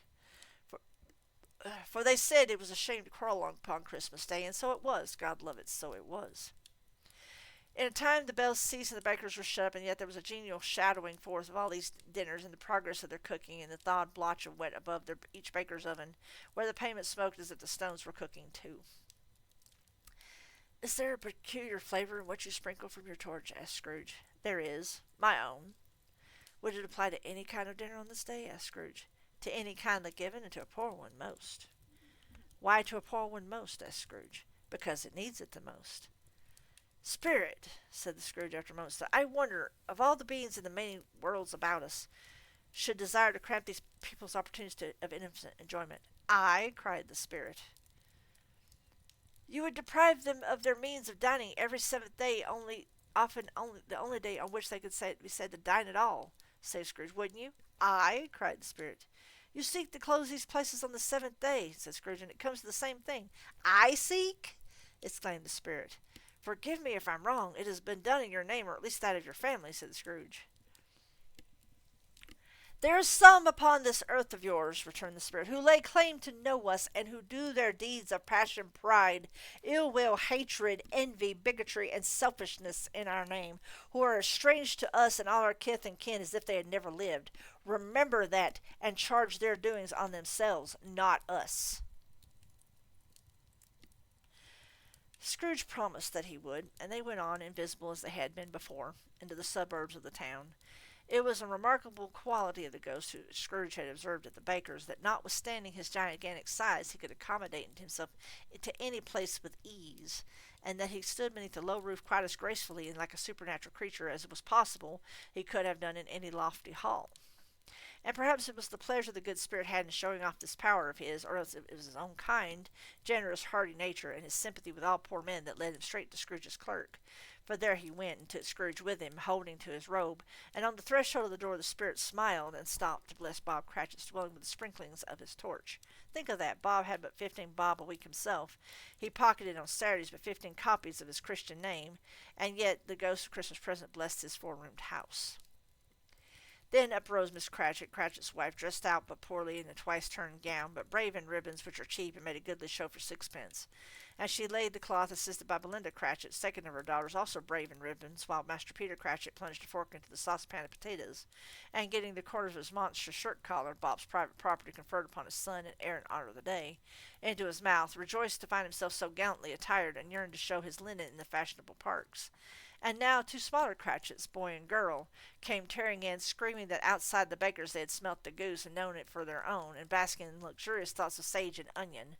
These young Cratchits danced about the table and exalted Master Peter's Cratchit to the skies, while he, not proud although his collars nearly choked him, blew the fire until the slow potatoes, bubbling up, knocked loudly at the saucepan lid to be let out and peeled. "What has ever gotten your precious father, then," said Mrs. Cratchit, "and your brother Tiny Tim, and Martha weren't as late as last Christmas Day by half an hour?" "Here's Martha, mother," said a girl, appearing as she spoke.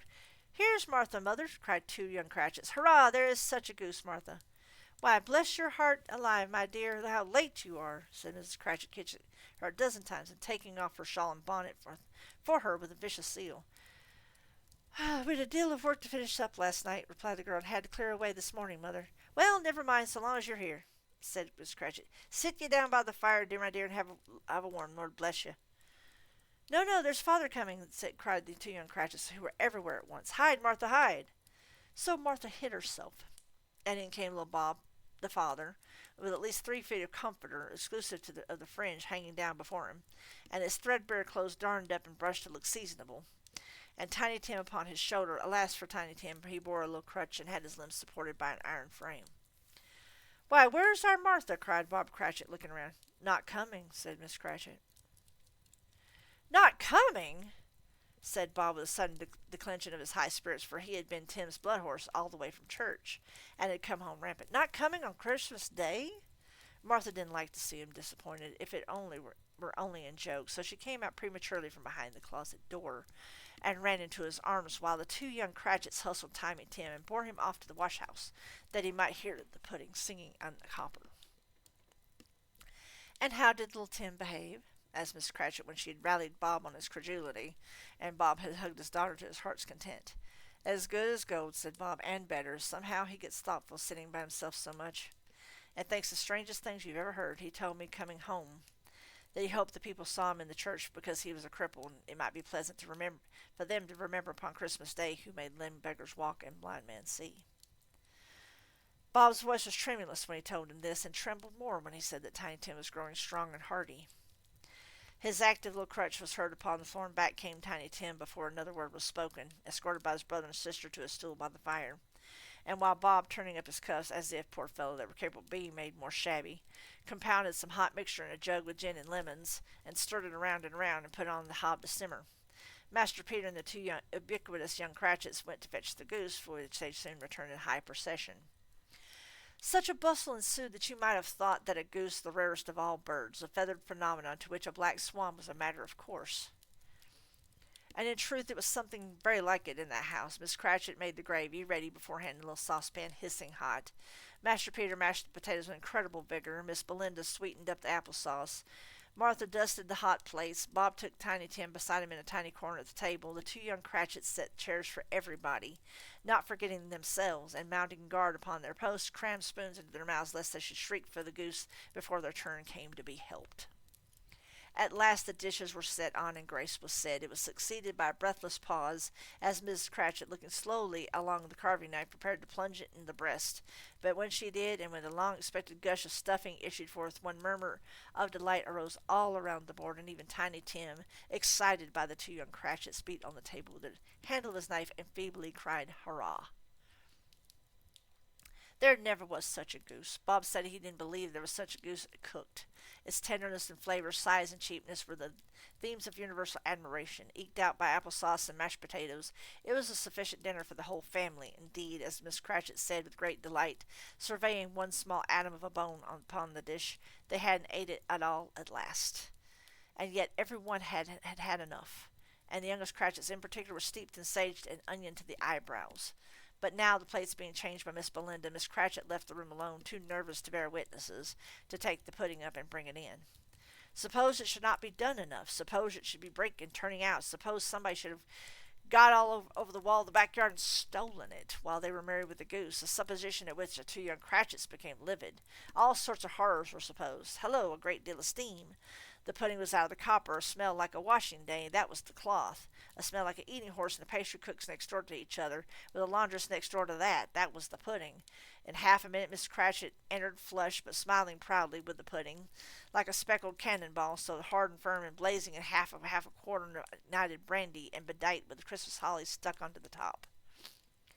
Oh, what a wonderful pudding, Bob Cratchit said, and calmly, too, that he regarded it as the greatest success achieved by Miss Cratchit since their marriage. Miss Cratchit said that now the weight was off her mind, she would confess that she had her doubts about the quantity of flour. Everybody had something to say about it, but nobody said or thought it was at all a small pudding for a large family. It would have been flat heresy to do so. Any Cratchit would have blushed to hint at such a thing. At last the dinner was all done, the cloth was cleared, the hearth swept, and the fire made up, the compound and the jug being tasted and considered perfect. Apples and oranges were put upon the table, and a shovel of chestnuts on the fire. Then all the Cratchit family drew around the hearth in what Bob Cratchit called a circle, meaning half of one, and at Bob Cratchit's elbow stood the family display of glass, 2 tumblers and a custard cup without a handle. These held the hot stuff from the jug, however, as well as golden goblets would have done, and Bob served it with beaming looks while the chestnuts on the fire sputtered and cracked noisily. Then Bob proposed, "A Merry Christmas to us all, my dears, and God bless us," which all the family re-echoed. "God bless us, everyone," said Tiny Tim last of all. He sat very close to his father's side upon his little stool. Bob held his withered little hand to his as if he loved the child, and wished to keep him by his side, and dreaded that he might be taken from him. "Spirit," said Scrooge with an interest he had never felt before, "tell me if Tiny Tim will live." "I see a vacant seat," replied the ghost, "in the poor chimney corner, a crutch without an owner, carefully preserved. If these shadows remain unaltered by the future, the child will die." "No, no," said Scrooge. "Oh, no, kind spirit, say he'll be spared." "If these shadows remain unaltered by the future, none other of my race," returned the ghost, "will find him here. What then? If he be like to die, he better do it and decrease the surplus population." Scrooge hung his head to hear his own words quoted by the spirit, and was overcome with penitence and grief. "Man," said the ghost, "if man you be in heart, not adamant, forbear that wicked cant until you have discovered what the surplus is and where it is. Will you decide what men shall live, what men shall die? It may be that in the sight of heaven you are more worthless and less fit to live than millions like this poor man's child. O God, to hear the insect on the leaf pronouncing on the too much life among his hungry brothers in the dust." Scrooge bent before the ghost's rebuke, and trembling cast his eyes upon the ground, but he raised them speedily upon hearing his own name. "Mr. Scrooge," said Bob, "I'll give you Mr. Scrooge, the founder of the feast." "The founder of the feast, indeed!" cried Miss Cratchit, reddening. "I wish I had him here. I'd give him a piece of my mind to feast upon, and I hope he'd have a good appetite for it." "My dear," said Bob, "the children, Christmas Day." "It should be Christmas Day, I'm sure," said she, "on which one drinks the health of such an odious, stingy, hard, unfeeling man as Mr. Scrooge. You know he is, Robert. Nobody knows it better than you, dear, poor fellow." "My dear," said Miss Bob's smiling, "it's Christmas Day." I'll drink his health for your sake and the day's," said Miss Cratchit. "Not for his. Long life to him. A Merry Christmas and a Happy New Year. He'll be very merry and very happy, I have no doubt." The children drank the toast after her. It was the first of their proceedings which had no heartiness to it. Tiny Tim drank last of all, but he didn't care twopence for it. Scrooge was the ogre of the family. The mention of his name cast a dark shadow on the party, which was not dispelled for a full 5 minutes. After it had passed away, they were 10 times merrier than before from the mere relief of Scrooge the Baleful being done with. Bob Cratchit told them he had a situation in his eye for Master Peter, which would bring in, if obtained, a full 5 and 6 pence weekly. The 2 young Cratchits laughed tremendously at the idea of Peter's being a man of business, and Peter himself looked thoughtfully at the fire between his collars, as if he were deliberating what particular investments he should favor when it came to the receipt of that bewildering income. Now, I'm going to have to pause there because there is an ad break yet again. I hope y'all are enjoying this. I'm trying my best to be very, how can I put this? Very, uh, how can I put this? I'm trying to be very, I guess you say, varied in the voices so that it's not just, one long monotone. um, I'm trying to keep the narrator the same way. It's kind of tough because there's a lot of passageways.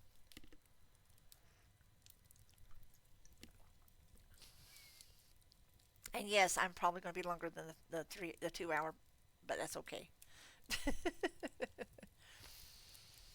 um, I hope everybody's enjoying this. I know I am.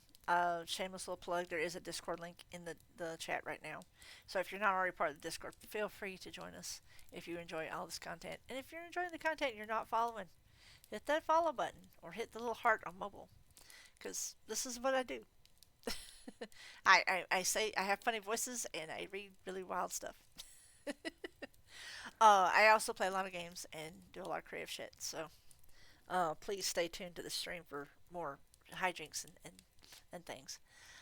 If you'd like to subscribe, feel free to do so. I will not ever require anyone to subscribe to this channel because I know how hard it is out there. So sometimes even $5 a month can be a stretch. If you'd like to drop biddies, I'm completely okay with that as well. But do not feel like you're obligated to do so. I do have You've noticed I did put the throne link, the throne command back into the the title. Amazon did something really cool to where you can actually integrate your Amazon wish list with your throne wish list. So I have a big wish list now. So and Christmas is coming up, so if you decide to give me something, that'd be awesome. But you never don't have to. The presence of you alone in this chat is gift enough.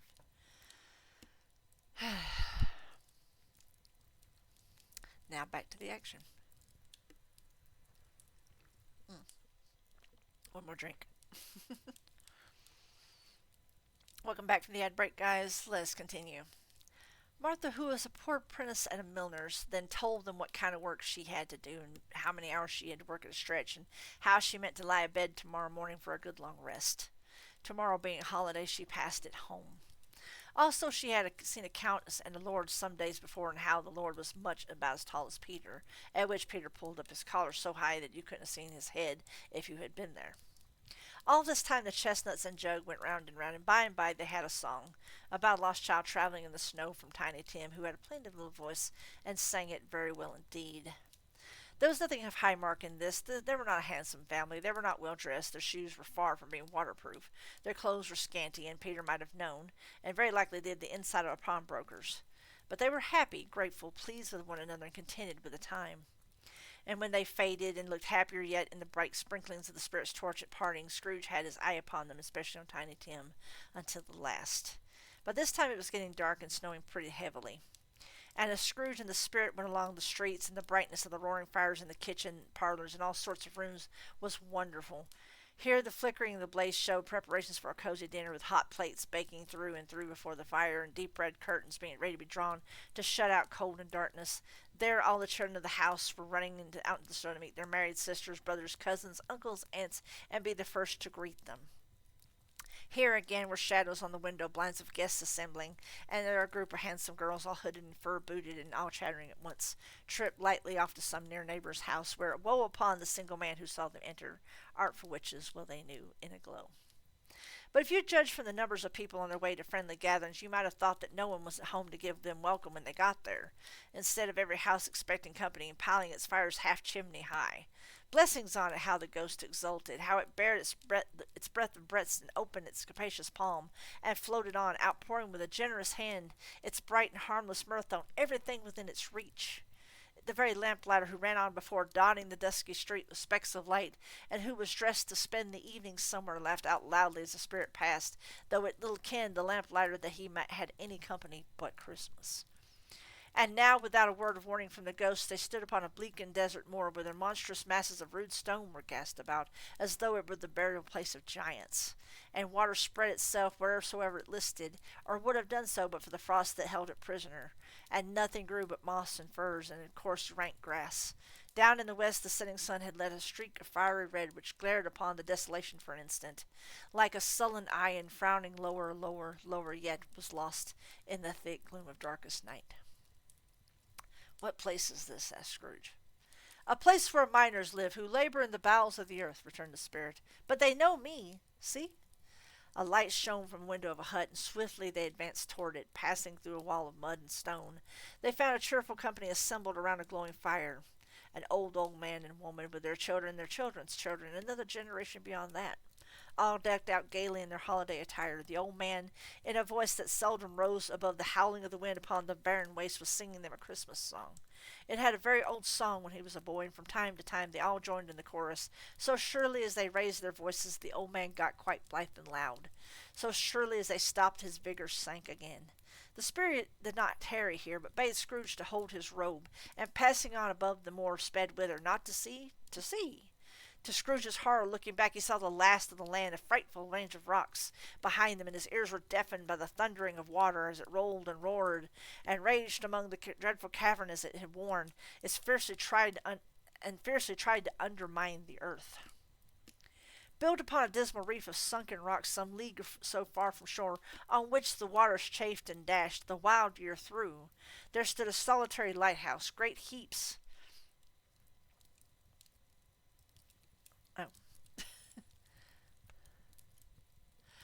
of seaweed clung to its base, and storm birds, born of the wind, one might suppose, as seaweed of the water, rose and fell about it like the waves they skimmed. But even here, two men who watched the light had made a fire that, through the loophole in the thick stone wall, shed out a ray of brightness on the awful sea. Joining their hands over the rough table at which they sat, they wished each other Merry Christmas in their can of grog, and one of them, the elder too, with his face all damaged and scarred with hard weather, as the figurehead of an old ship might be, struck up a sturdy song which was like a gale in itself.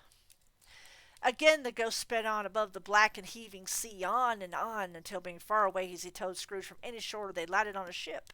They stood beside the helmsman at the wheel, and the lookout in the bow, the officers who had the watch, dark ghostly figures in their several stations, but every man among them hummed a Christmas tune, or had a Christmas thought, or spoke below his breath to his companions of some bygone Christmas day, with homeward hopes belonging to it.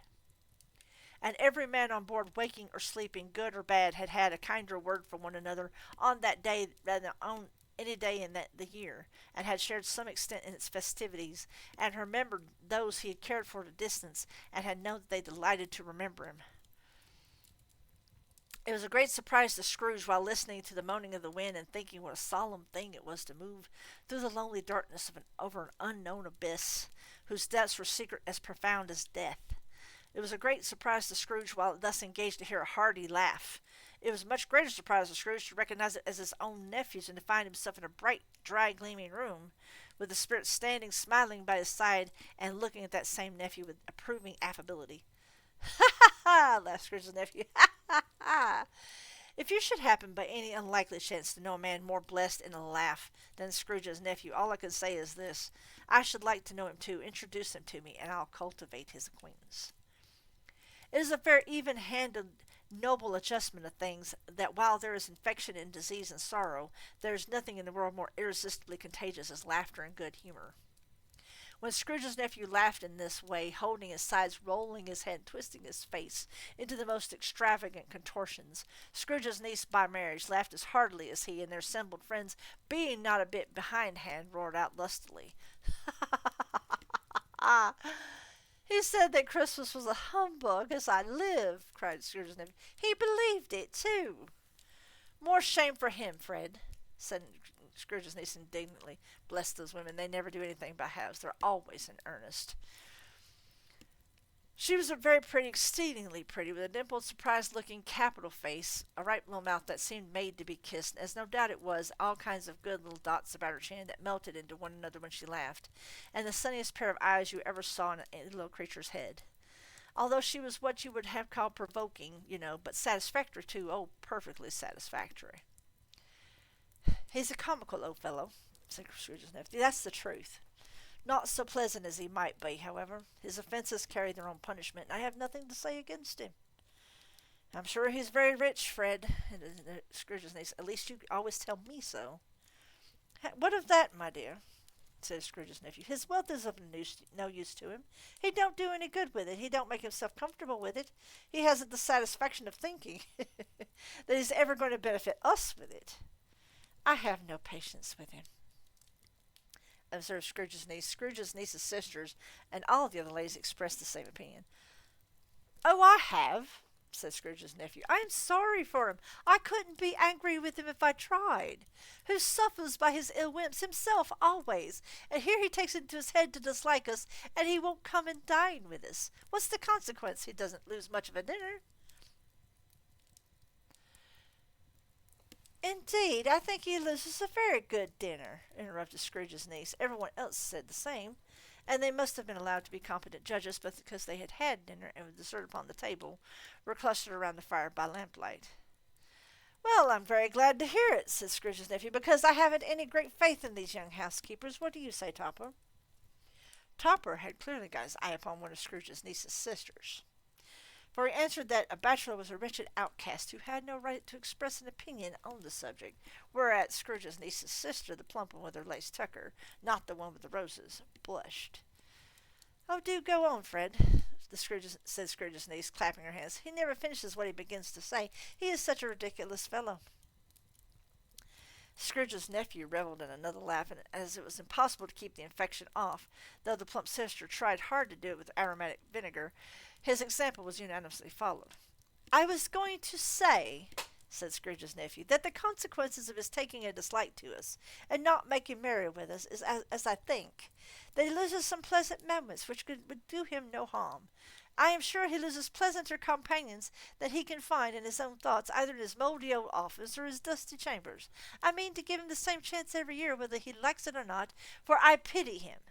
He may rail at Christmas until he dies, but he can't help thinking better of it.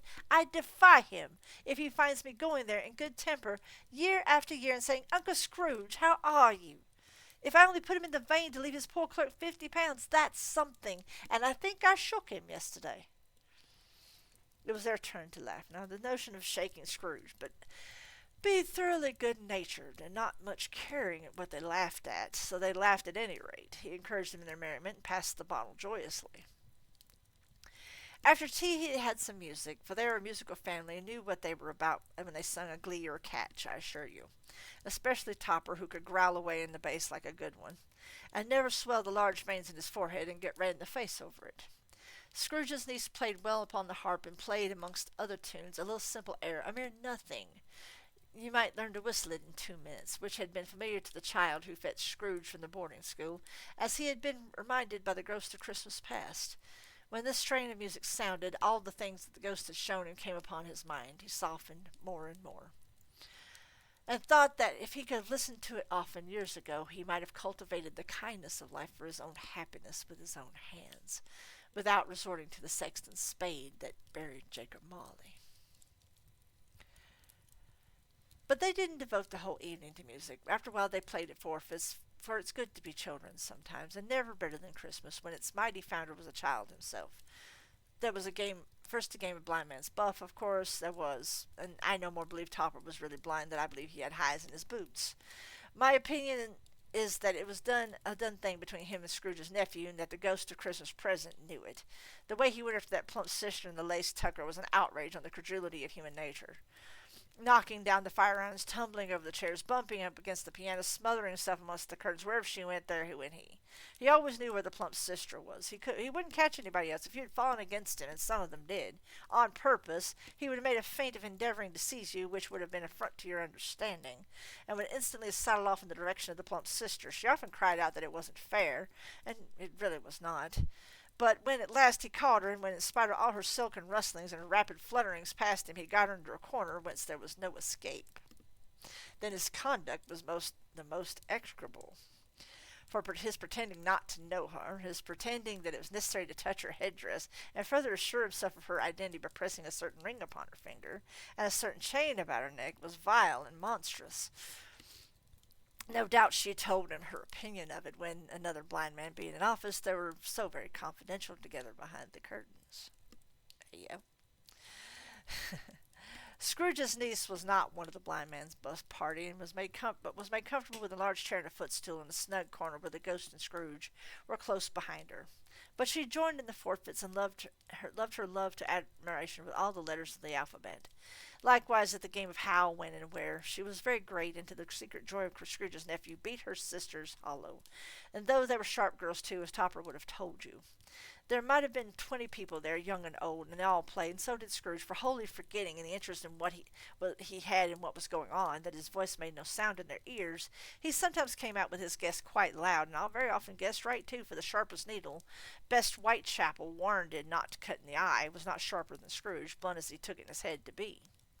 The ghost was greatly pleased to find him in this mood, and looked upon him with such favour that he begged like a boy to be allowed to stay until the guests departed, but the spirit said it could not be done. "Here's a new game," said Scrooge. "1 half-hour spirit. Only one." It was a game called Yes and No, where Scrooge's nephew had to think of something, and the rest must find out what, he only answering the questions yes or no, as the case was. The brisk fire of questioning to which he was exposed elicited from him that he was thinking of an animal, a live animal, a rather disagreeable animal, a savage animal, an animal that growled and grunted sometimes, and talked sometimes, and lived in London, and walked about the streets, and wasn't made a show of, and wasn't led by anybody, and didn't live in a menagerie, and was never killed in a market, and not a horse, or an ass, or a cow, or a bull, or a tiger, or a dog, or a pig, or a cat, or a bear.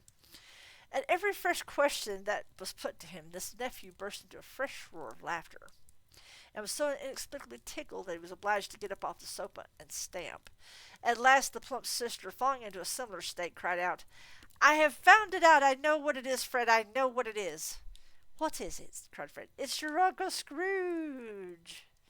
Which it certainly was. Admiration was the universal sentiment, although some objected to the reply to "Is it a bear?" ought to have been yes, inasmuch as an answer in the negative was sufficient to have diverted their thoughts from Mr. Scrooge, supposing they ever had any tendency that way. "He has given us plenty of merriment, I'm sure," said Fred, "and it would be ungrateful not to drink his health. Here is a glass of mulled wine ready to our hand at the moment, and I say, Uncle Scrooge!" "Well, Uncle Scrooge," they cried. Now we'll take a drink. "A Merry Christmas and a Happy New Year to the old man, wherever he is," said the Scrooge's nephew. "He wouldn't take it from me, but he may have it none the less. Uncle Scrooge." Uncle Scrooge had imperceptibly become so gay and light of heart that he would have pledged the unconscious company in return, and thanked them in an unaudible speech if the ghost had given him time. But the whole scene passed off in the breath of the last word spoken by his nephew, and he and the spirit were again upon their travels. Much they saw and far they went, many homes they visited, but always with a happy end. The spirit stood beside sick beds, and they were cheerful; in foreign lands, and they were close at home. By struggling men, they were patient in their greater hope. By poverty, and it was rich; in almshouse, hospital, and gaol. In misery's every refuge, where a vain man in his little brief authority had not made fast the door, and barred the spirit out, he left his blessing and taught Scrooge his precepts. It was a long night, if only a night, but Scrooge had his doubts of this, because the Christmas holidays appeared to be condensed into the space of time they passed together. It was strange, too, that Scrooge remained unaltered in his outward form. The ghost grew older, clearly older. Scrooge had observed this change, but never spoke of it till they left the children's 12th night party, when, looking at the spirit as they stood together in an open place, he noticed that its hair was gray. "Are spirits' lives so short?" asked Scrooge. "My life upon this globe is very brief," replied the ghost. "It ends tonight." "Tonight!" cried Scrooge. "Tonight at midnight. Hark! The time is drawing near." The chimes were ringing the 3/4 past 11 at that moment. "Forgive me if I'm not justified in what I ask," said Scrooge, looking intently at the spirit's robe, "but I see something strange and not belonging to yourself protruding from your skirts. Is that a foot or a claw?" "It might be a claw for the flesh there is upon it," was the spirit's sorrowful reply. "Look here." From the foldings of its robe it brought 2 children, Wretched, abject, and frightful, hideous and miserable. They knelt down at its feet and clung upon the outside of its garment. "Old man, look here! Look down here!" exclaimed the ghost.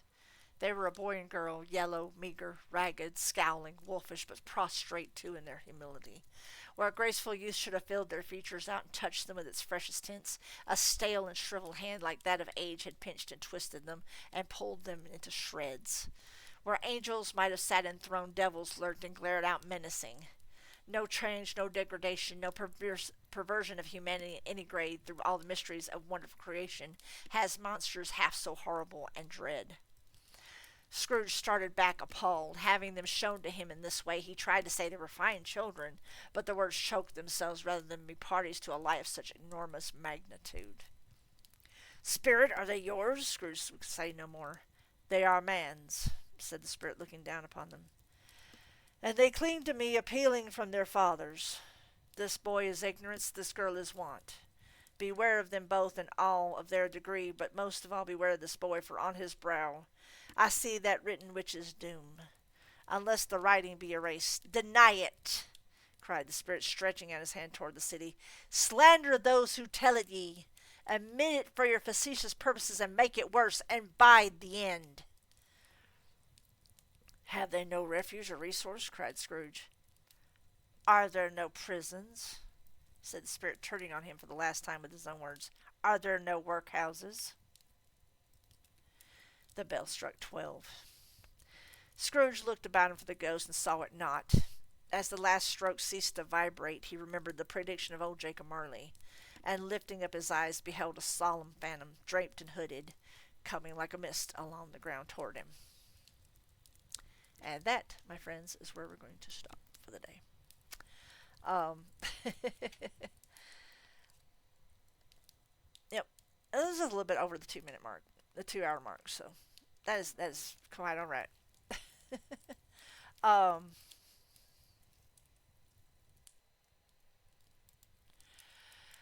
but I wanted to say thank you for listening. This is part 1 of 2. We're going to do the next installment next week. Uh, about the same time, I think. I have next Wednesday off, so that'll probably be when we do it. Let me take a look right quick.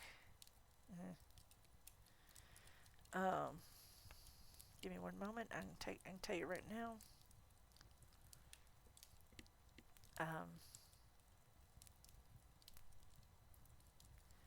yes, it'll be next Wednesday on the 10th.